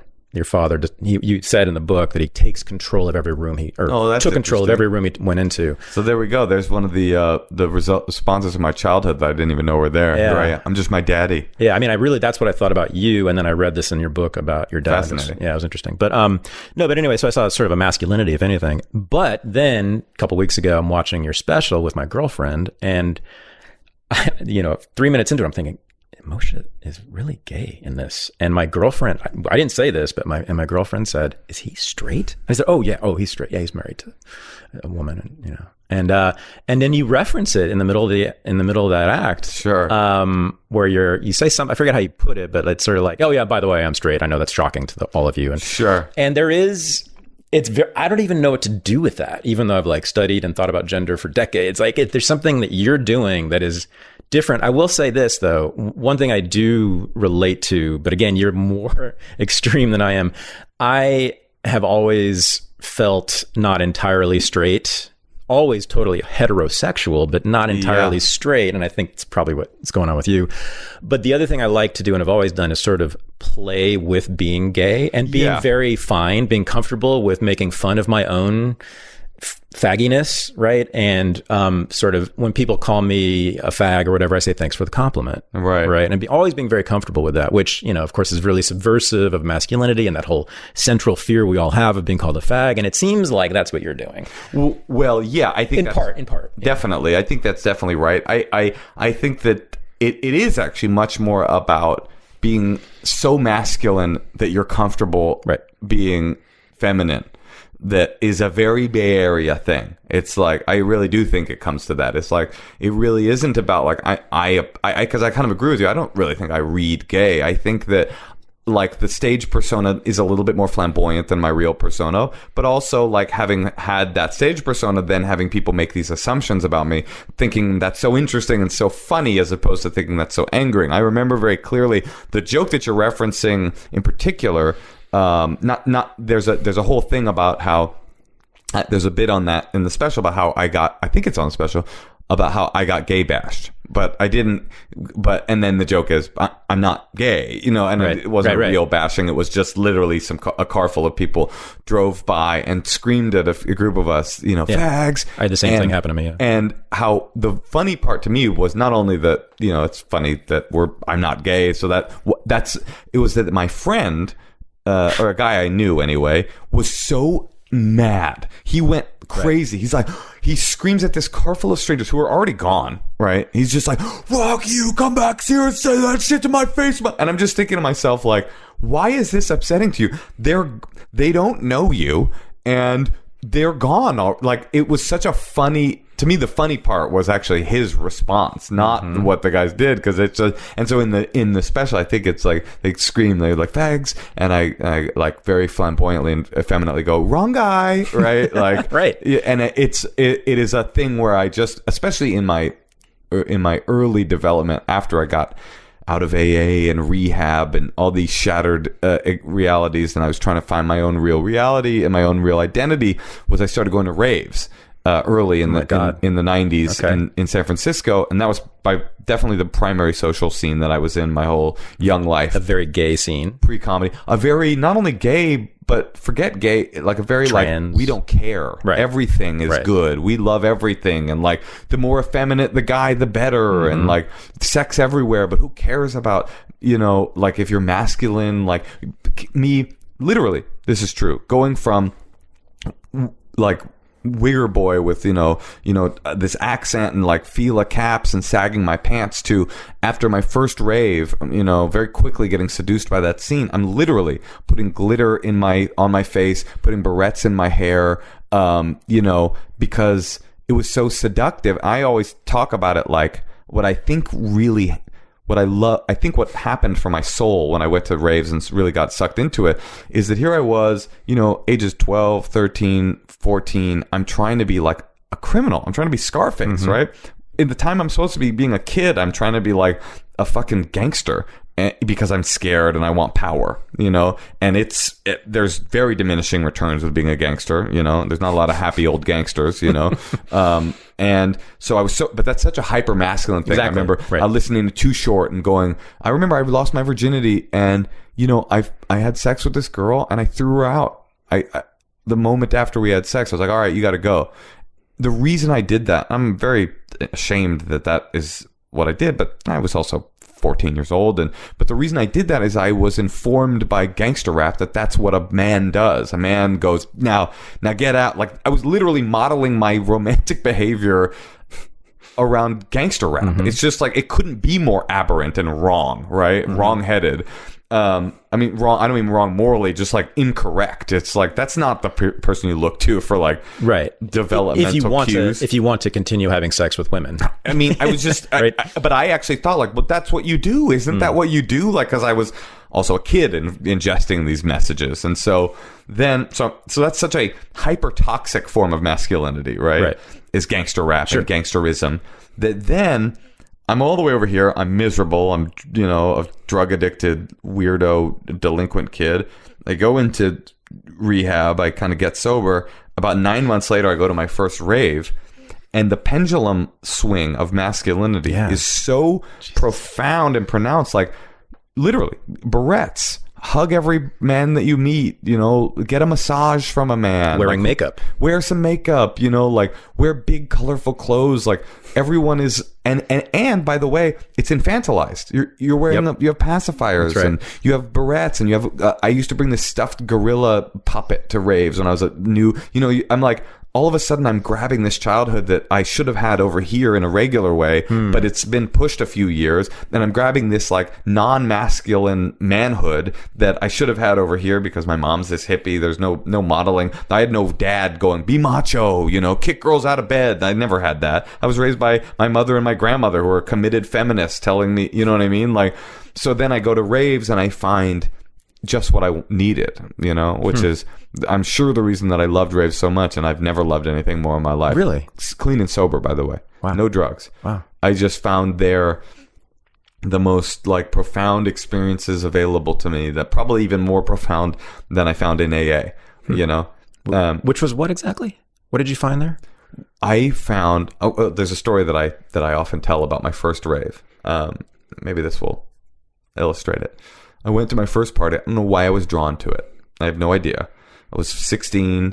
I was 9 months sober, and I was still a gangster, but I was sober, so I was trying to like change my life. And I bought a ticket to this party by myself. I was going alone. Wow. And I remember very clearly that I brought a bottle of Escape by Calvin Klein. Do you remember that cologne? Mm-hmm. And I stuffed it into a sock as a makeshift weapon, because there's no one after me. There's no reason for a weapon. But, my mentality is, I got a little, it's like a blackjack, just in case I got to like swing the cologne sock around and thwap a motherfucker. I'm not a big thwapper, but like, that's like, you always got to be, ready to thwap, a fragrant thwap. So that's my mentality that I enter the rave with. The Escape is in the sock. I'm ready just in case some shit goes down, right?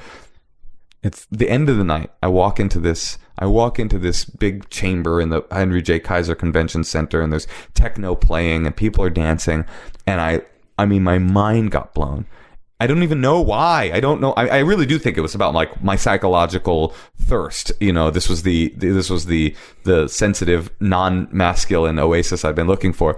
Literally by the end of the night, the Escape bottle is on the ground. No one knows where it is. I'm straight up pirouetting. I mean, like, I'm like dancing like a ballerina. There's this gay couple comes and they're like hugging me, and I'm like, I love you, and I'm having this like experience of like chrysalis, Wow. In this rave. And that was literally the day that I left. I mean, it usually isn't that stark.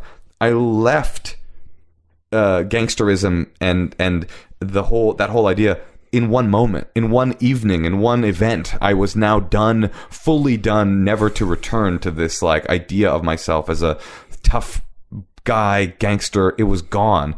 And okay, raver, that is a pretty absurd version of a person and a masculine and a man, and it's a pretty extreme, silly example. But God, it was therapeutic. It was exactly what the doctor, that was what the doctor ordered. Wow. Better than any therapy I've ever had in my life was that. Yeah. So by that point, I was a professor, I think, or at least I was in graduate school in New York. But my students started to talk about raves, and I started to know about them. I was never... It'd be 95. Yeah. So yeah, I was in grad school. I started to hear about them, and it sounded to me like something that I should support, because it sounded like my work, is about stuff like this, about people like you, people who transcend or move outside of cultural norms and find freedom, or they find something that makes them feel good. And to me, one of the reasons I was attracted to Black culture was that whiteness, being white, it always felt like a cage to me. Being straight has always felt like a cage to me. And the body dancing, like that was what was most attractive to me about Black culture, was the dancing. Yeah. Not just that they were, quote, good at it, but just that they did it. Right. Yeah. So white people just didn't allow themselves to dance. So I hear then in the 90s about these warehouses full of kids who are just dancing for 6, 8, 10 hours, and are sort of open emotionally, and no feelings apparently are shamed, right? And masculinity kind of doesn't even exist as a construct. It's sort of meaningless, and even femininity doesn't, right? I think that's correct. And the fact that it was sort of a kind of a modified disco beat, and dancing was kind of at the that's the central activity, right? Absolutely. At a rave, right? Yeah. And that the child thing, right? So like being an adult is a cage. That's meaningless too. Yeah. Being an adult is maybe the worst cage, and you don't have kids, right? But like when you have kids, it really becomes like a double cage. And so, yeah, I thought, this might be the renegades of today. Well, they were, and I think it's correct to say they were, because I don't think that it's gone now. I just don't think that what it is now. I just sound like a curmudgeonly old person that used to be in a scene, because everybody who used to be in a scene is like it. But I do think that the outlaw, the essential outlaw, because literally they were outlaws in the beginning. Literally, they would just be like, they would be illegal. That was the other thing I liked about it. Yeah, right. They were illegal. That's right. And now they aren't illegal. Now it's commercialized. Now, DJs make millions of dollars a year rather than nothing, and doing it strictly for the outlaw, the rending of society. There's a great image on the album cover of one of the early Prodigy albums. Prodigy, they're superstars now, but it's this great painting that really typifies the kind of the more punk rock spirit of the early rave.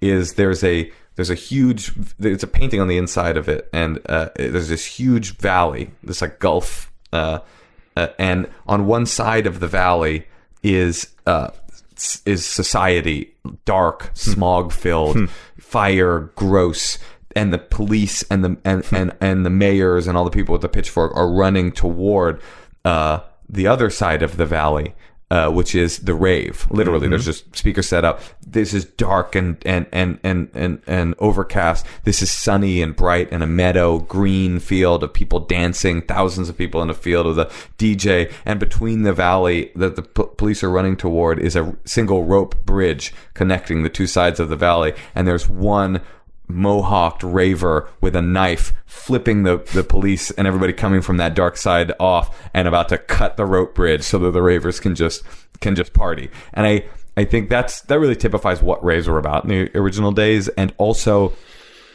in a weird way their eventual problem that made them not a cultural force that changed the world enough is that if essentially the hippies wanted to change the world, and the ravers just wanted to dance. And all they really cared about was like partying in a way that was really nice, but also it wasn't sustainable, because it was just like, in the end, really, it was just about like, let's get into a field, which by itself is a subversive act and is valuable and useful, and taking ecstasy is good, and, partying and opening your mind is good. But eventually it just... It petered out in a way that the hippie movement didn't, because the hippie movement, by its definition, was like, no, let's get involved in the broader culture and change everything. I think I differ with you on that. I mean, so there's obvious hippie references in rave. Sure. And also disco, by the way. So I've written about disco in the 70s, which was very similar in some ways. I mean, it's sort of free space. There's a direct, don't know if there's a direct line from disco. Oh yeah, well the music raves. Obviously comes from, but and the spirit. And and dancing and the gayness and the masculinity and actually house music, people say like disco died in the 70s, and it never died.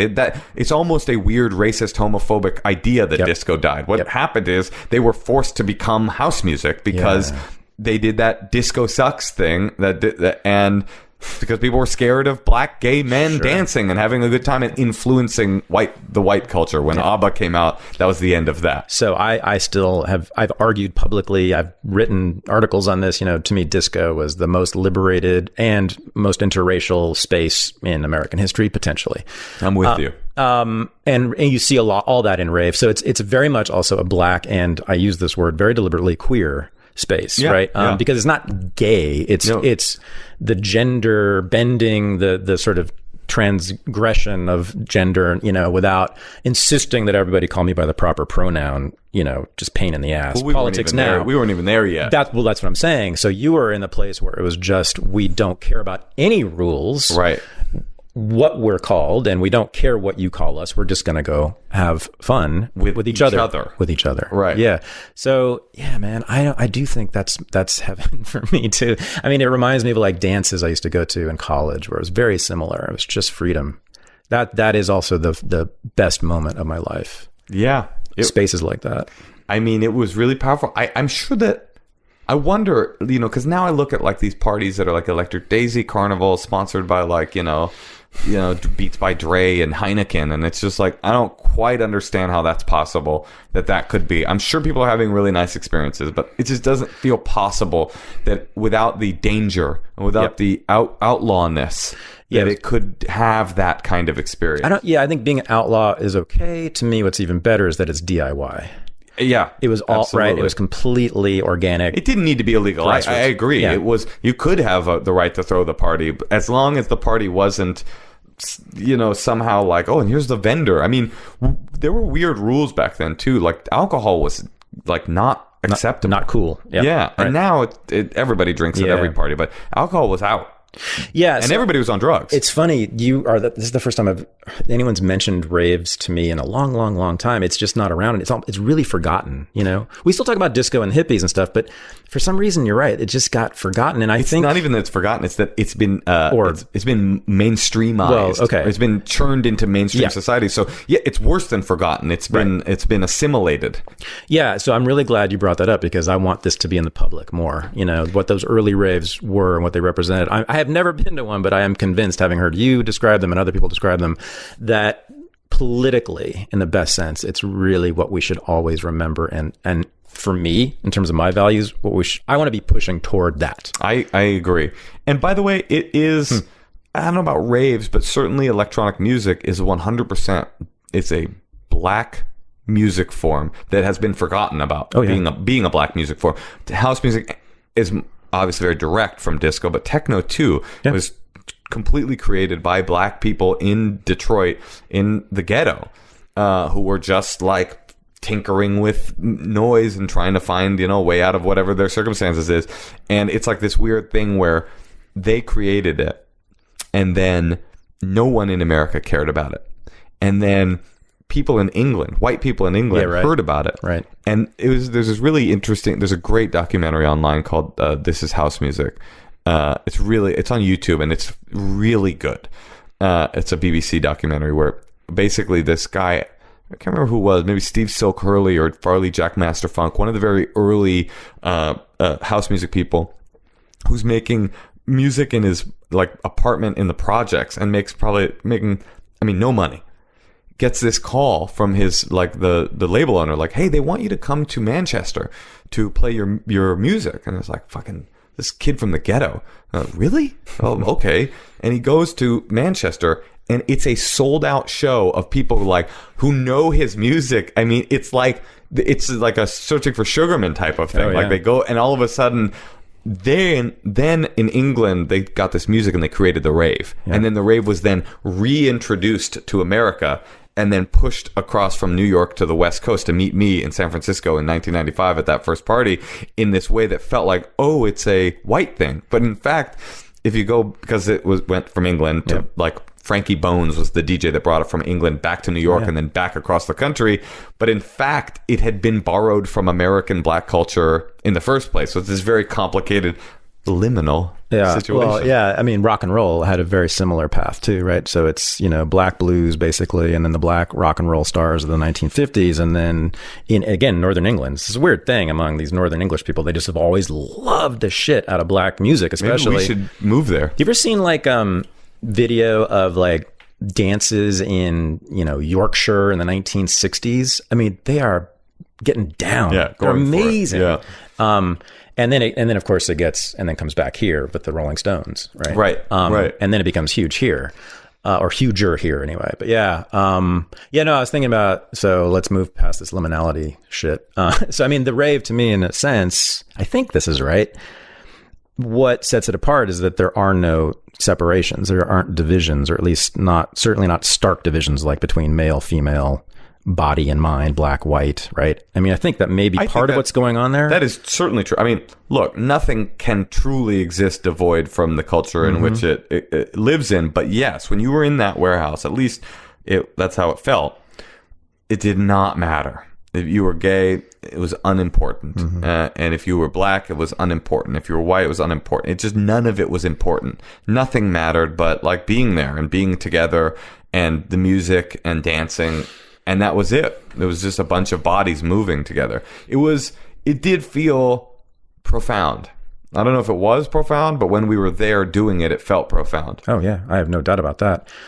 So yeah, but I mean, you're heterosexual, right? At the time, aren't you? Yes. Right? Yeah, yeah. And but also, I mean, the society would look at you, I'm sure, if they saw you and say, "It's a gay kid. That's a gay kid." Oh yes. Yeah, and so you're moving, I'm sure, in ways that quote are gay, right? In fact, I remember very pirouettes. Clearly. You said. Yes, exactly. No, I remember very clearly my friend Joey, who you'll remember in the book, is the guy that passes away at the end of the book. Well, is he the badass who he's the beats badass. up the giant, the black giant? Yeah. So Joey came up to me, and Joey was, a sweet kid that was trapped in the intellectual prison that we all were back then.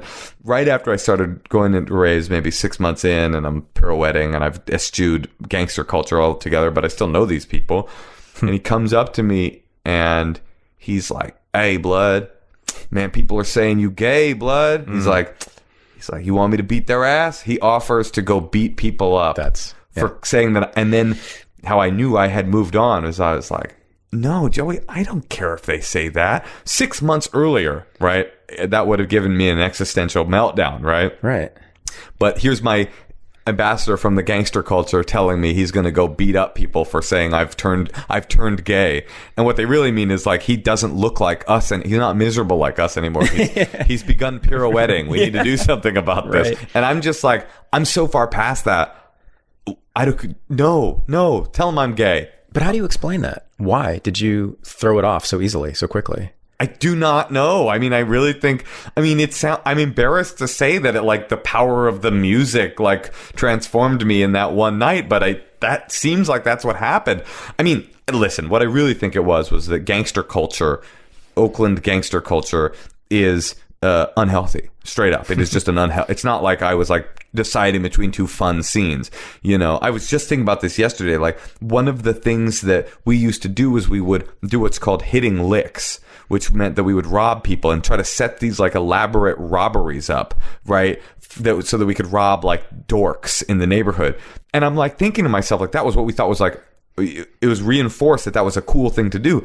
I was poor, but I wasn't desperate. I had food and I had, I guess we were poor, but we smoked pot when we wanted, and I wasn't you weren't hungry. I weren't hungry. Yeah, so I wasn't hungry. Yeah. So it wasn't I was I must rob these. Right. I did it because it was cool. Sure. And and I was thinking about that literally yesterday. It's that's the worst. There's nothing cool or fun or cool. That's just a negative, awful nothing thing. Good about that. That's true. So in a way, I was walking through an arid wasteland, and then I got to Shangri-La, and of course I was fuck this place. Yeah. I'm moving there. No, you don't buy it. No, but you did something more radical that I was talking about, which is that you became very comfortable with doing things that are considered gay. Even being called gay, with moving your body in ways that are, quote, gay. You became totally comfortable with it. Well, and you still are, aren't you? That's interesting. And so that's weird, man. That's interesting. There's two things. One is, I wonder. First of all, I never had any homophobia ever, even in my gangster years. So maybe that helped. Which is a big part of the gangsta culture. Right? Yeah, but I was raised. Luckily, my mother raised me around enough gay people. I think that's where it is. I think it's the women around you. Yes, I think that is part of it. But yeah, my mom raised me around enough gay people that it just wasn't. And also, I was in the Bay Area. It was just I don't think we were progressive around gay issues, but I certainly wasn't a homophobe. But also, I think that I think it's what I needed. I think that it was like I said, I think it filled in places that needed to be filled in. The gay thing. I was so lost in this toxic masculine world. I feel you not believing that. No. I'm thinking through this. I wonder. I'm trying to think too. How did I make such a quick switch? but I just really think I needed to be vulnerable. I needed that. Here's what my shrink would probably say to you. That was the moment at that rave you went to when you were seen. Yeah. That until then you were adopting guises. You were black this moment. You put on the black costume, then you put on the Jewish costume. You wore payas, and then you came back to Oakland. You wore the black costume. I don't know. I mean, maybe... You know what else I think? I don't know. I think that, I know we were moving past liminality, but I actually do think that the raves was the first thing that was ever totally mine. I went there by myself. It had nothing to do with anybody else. I wasn't adopting a culture around me. I wasn't being black. I was just like, I discovered a scene and it belonged to me. Were you a rave kid outside the clubs, outside the dances? I mean, when you were walking around, did you have... I mean, there's a rave look, right? Oh, 100%. Oh, okay, yeah. Yes, oh, yes. Okay, so you are kind of still doing this thing. But 5, I guess you felt like that was more authentically you? I'm just saying that I discovered it... It was on your own. Without any outside force saying, like, be this. I went into that. It was, it was my punk rock. It was my it was my scene. In a way that being a gangster certainly never was. Obviously, being a Hasidic Jew certainly never was. Was like... The raves was like fully my thing, and the femininity stuff, I think part of it was just like culturally reinforced inside that world. Was just like, it's not about being big and masculine, it's about being soft and loving. And by the way, sex in that scene immediately was just like, oh, if you're loving and respectful and cool, everyone fucks in this scene. So it's like, it was immediately also like, I got rewards immediately for acting like less of a pig. Was just like, I went on a sexual exploration that, was like, I mean, most 16-year-olds were not ready for such a thing. Yeah. So, I think that all you learned there served you well. Right, has served you well since then. I think in every way, including in your career. I think in your act and as in your comedy, definitely in your acting. By the way, I think I see that in acting. Your acting. Wow. So the way I responded to this homelessness, liminality, whatever you want to call it, was knowing that I had to have a family, right? Because I didn't have a real family. That was always to me true, and also the thing that I felt to be the problem. So that's what I set out to do. And I found once I had a family that it wasn't the answer. But you did not do that, really. You're married now. Well, wait, you're married for the first time now? Married for the first time. Yeah. I do have a kid on the way. I didn't know this. So hopefully this isn't going to be bad. Okay, cool. But I'm open. Is this breaking news? Yeah. No, it's not totally breaking news, but it is news. But sure. But you're 38. I'm not kidding you. I had dreams when I was 14 years old of having a family and because kids. I was home. I wanted to have kids when I was 14 years old. Right. Yeah. That's. I take it you didn't have that. I did not have that as a drive. In fact, I'm not certain I have that today. Now. So we're a little past the point. So okay. Yeah. But so where did you find? You found it at the rave, but then you stopped being a rave kid pretty soon. Eventually, right? I would not say pretty soon. I hung on for a while, but yes. You went to UC Santa Barbara. Went to UC Santa Barbara. Yeah. Studied religious studies, right? Mm-hmm. What was that about? I wanted to be an academic like you. Yeah, no, I meant the major. Why? I wanted to do to teach Jewish history. I know, but why? Why? You know what the shrink would say. I think you said this in the book. Your brother did this. Your brother's now a rabbi. It was definitely daddy. Yeah. Yeah, to please your dad. Right? Maybe so. But by the way, that's the obvious pop psych analysis. I'm not saying it's right, but right. In as much as any history that you have informs what you're going to do, but I really was fascinated with the Jews as a people and their story, and I still really am, because it's to me truly like, and maybe that's because of other parts of my history that it's reinforcing, but I just was really fascinated with this people that wandered endlessly in search for peace and couldn't find it anywhere they went. That's like you. Oh. But I really like anti-Semitism was actually one of the primary like fascination points of Jewish history for me, which I really wanted to teach about and was really fascinated by. By the way, I never went into it because I eventually just realized like I'm just not an academic. It's just not who I am. I don't want to pore over tomes and write and publish. I just wanted to teach. I wanted to be on stage. Me too. Yeah. No, that's why I did it. When I went to graduate school, I was pretty much, I thought, the only person there who was doing this just to teach. Turned out I did like to do research and write, but I just wanted to be a teacher. Yeah. So you didn't, it was the research part you didn't want to do and the writing books. It's just, I eventually realized, like, as much as I loved it, like, it just wasn't what I was going to end up doing. And also, I think really comedy started to seduce me later in my college years. Comedy started to kind of like reveal itself to me as like a thing to do, which, by the way, comedy in a weird way it took the raver, sensitive, soft boy in me. And comedy's not, I would not say nourishing or reinforcing to the softness. Oh my God, no. It makes you harder. Yeah, I mean, that's also where I think you're, I don't know how to describe you, but like you're not, there is this sort of masculine thing in stand-up, right? And you kind of do that and you kind of don't.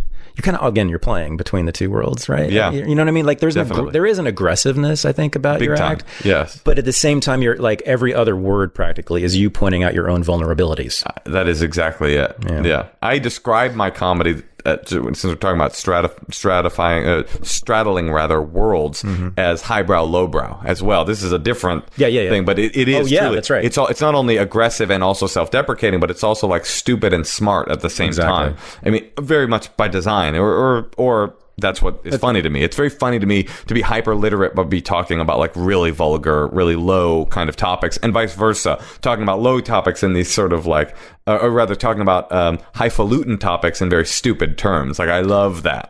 It's also who you've always been. That is right. Always. Yeah. And I describe myself that way, and that's what I love. I love doing that, and I like, Proops was on the first night we met. Like Proops is a guy who's highbrow, kind of, like he kind of stays at the highbrow level. And I, the first time I saw Proops, somebody was like, "You really remind me of Greg Proops." And I saw him, and I was like, "Oh, interesting. He's like the almost the adult version of me. Like I'm like him, but like." From Oakland, and like the nastier kind of more immature version of him in a way that I like. I don't even say that as a bad thing, but I do think that comedy has this way of taking away innocence because of its process. The way that you write comedy is that you look at the world. In fact, I have a joke about it.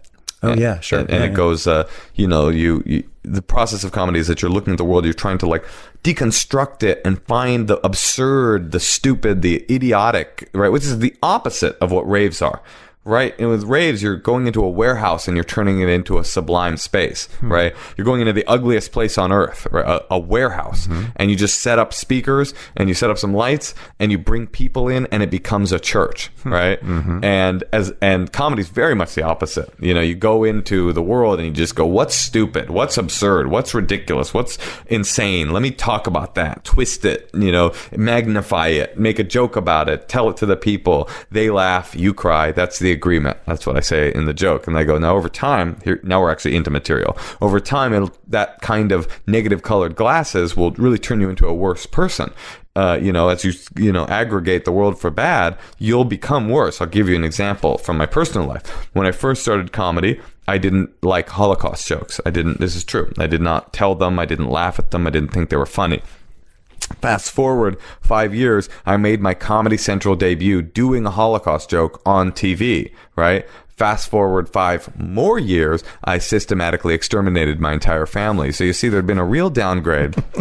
At any rate, the joke is irreverent, but the sentiment I really believe in is like comedy can be, if you're not careful, very destructive to the innocence and the softness because of its process. Yeah, as a brilliant analysis in comparing raves with comedy. I never thought of it that way.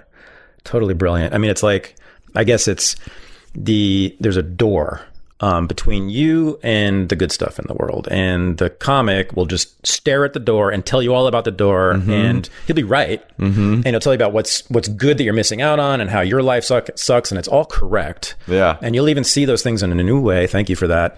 The ravers, I guess, they just simply open the door and walk in. They're already in there, right? Yeah. Right. They open the doors to perception. Yeah, well, you know the old Pagliacci story, right? Maybe. I'm sure you do.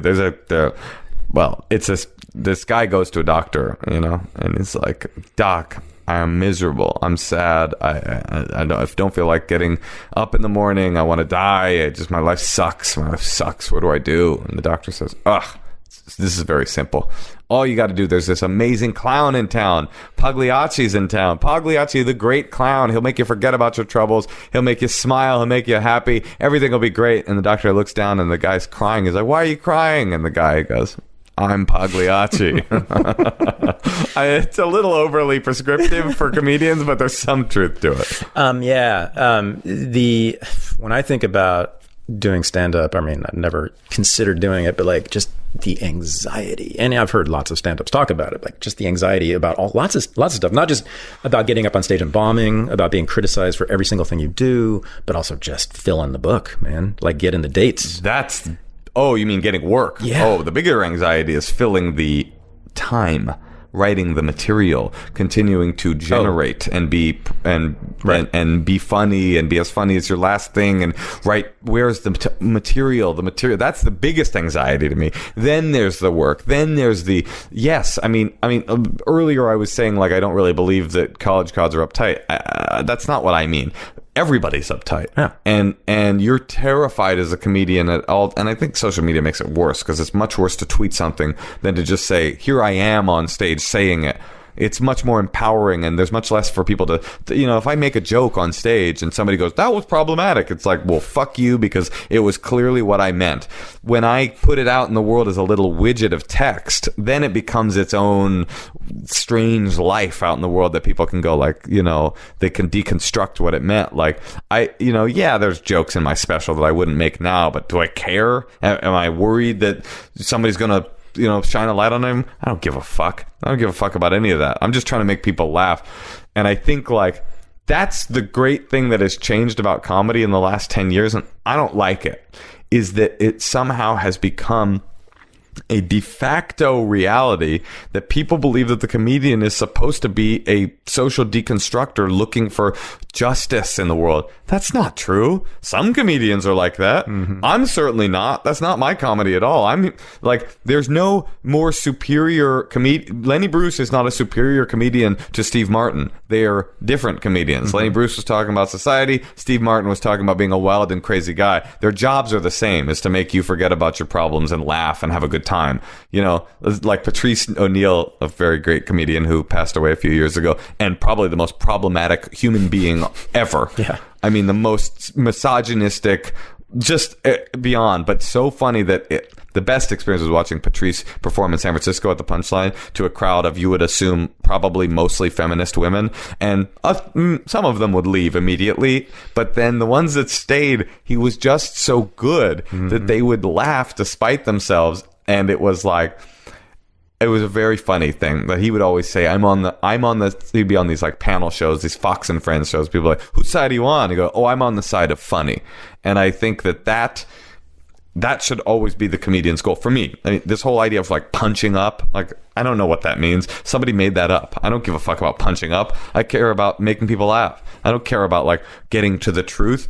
If you're a getting to the truth comedian, that's cool too, but that ain't me. I'm just trying to like I always say, if you care more about justice than about comedy, you're not a comedian. You are a clever activist, which is okay. You can be a clever activist, right, but I'm not. Yeah, you're a lecturer. Yeah. Yeah, it's kind of what I was doing that night when I was surrounded by you guys on that stage. That was a good episode, though, by the way. It was very funny. I loved it. But I knew, I said to myself right away, don't even try to be funny. Because just not, even if I were funny, if I got lucky and were funny, it still wouldn't be as funny as you guys and it would just look bad. But last question. So, you're also, as a comedian, you're supposed to be miserable, right? That's sort of the classic image. I mean, Louis C.K. is kind of really popularized that idea of the miserable comedian who ends up killing himself on the road. I think about these guys sort of like going staying in motels in Columbus, Ohio, and being on a bus. And Sure. Good God. I remember Mark Maron and Doug Benson were on a podcast together at this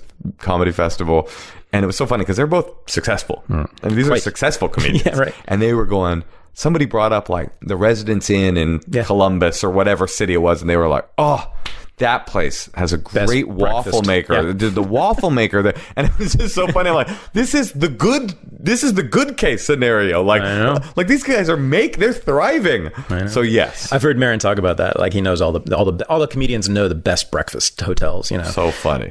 So have you don't seem miserable.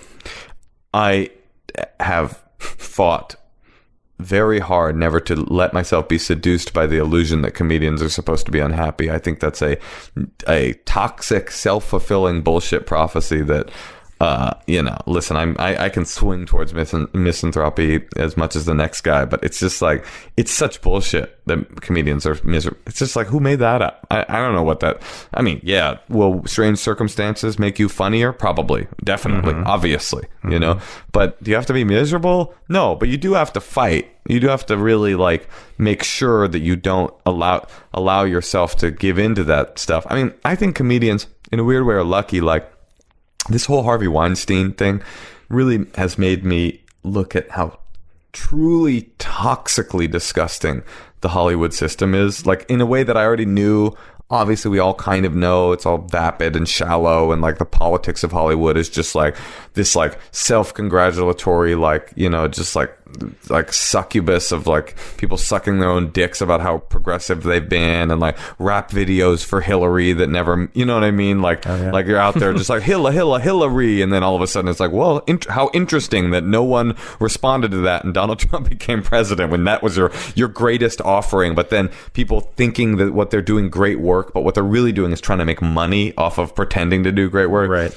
At least the comedian is like somebody who's like some sort of other. I'm not a big person in the nobility of the comedian. A lot of people like that too, like the philosopher king that stands alone.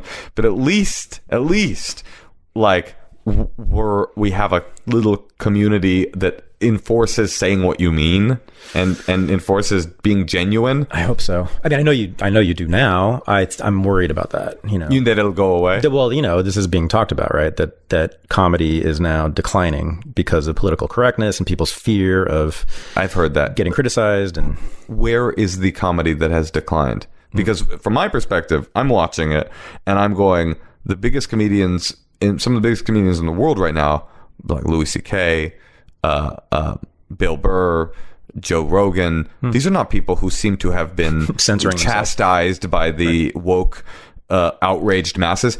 Is outrage culture declining society as a whole? Of course. People are scared to outrage people. Absolutely. On every strata.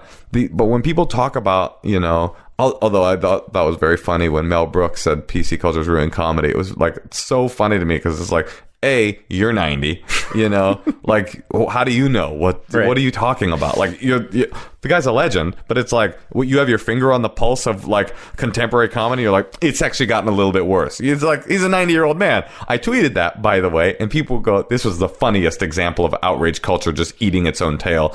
I tweeted that. I was like, how interesting that a 90-year-old man doesn't have his finger on the pulse of contemporary comedy. A guy that started comedy before the credit card was invented. Literally true. Yeah. And people are like, you motherfucker, that's ageist.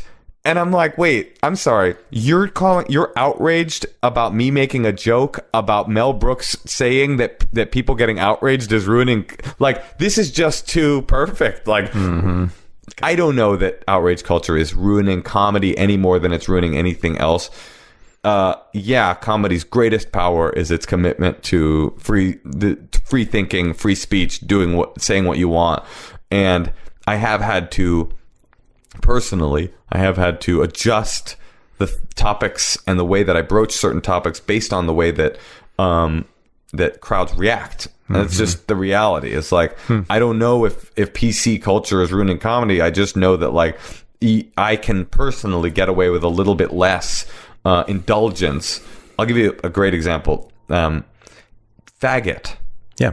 Good Thank work. you so much. Anyway, it's really nice coming on your podcast.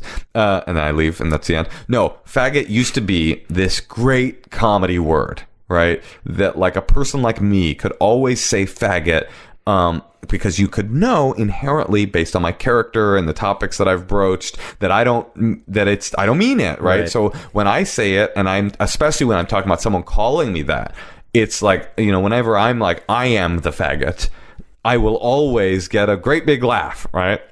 And for many years, that was just true, especially because every time I said it, I was talking about somebody calling me that. Yeah, you're critiquing homophobia. I was critiquing homophobia. Right. So, okay, so that happened, and that was fun, and we had some fun. Then, at a certain point, you just felt the ground shift, and it just didn't work anymore. It's just like people they wouldn't laugh. They would, in fact, go like, ooh, they would feel uncomfortable. Now, okay, the word nigger is the same way, right? It's like, you just can't say it. It doesn't matter if you're saying it on the right side, because it just has this like resonance that makes people go like, we're not doing that. The only real place for it is in a discussion where you're deconstructing the actual word. But even there, it's not allowed there either. Fair enough. It's barely allowed. Right. Okay. Fair enough. But it has a radioactive response.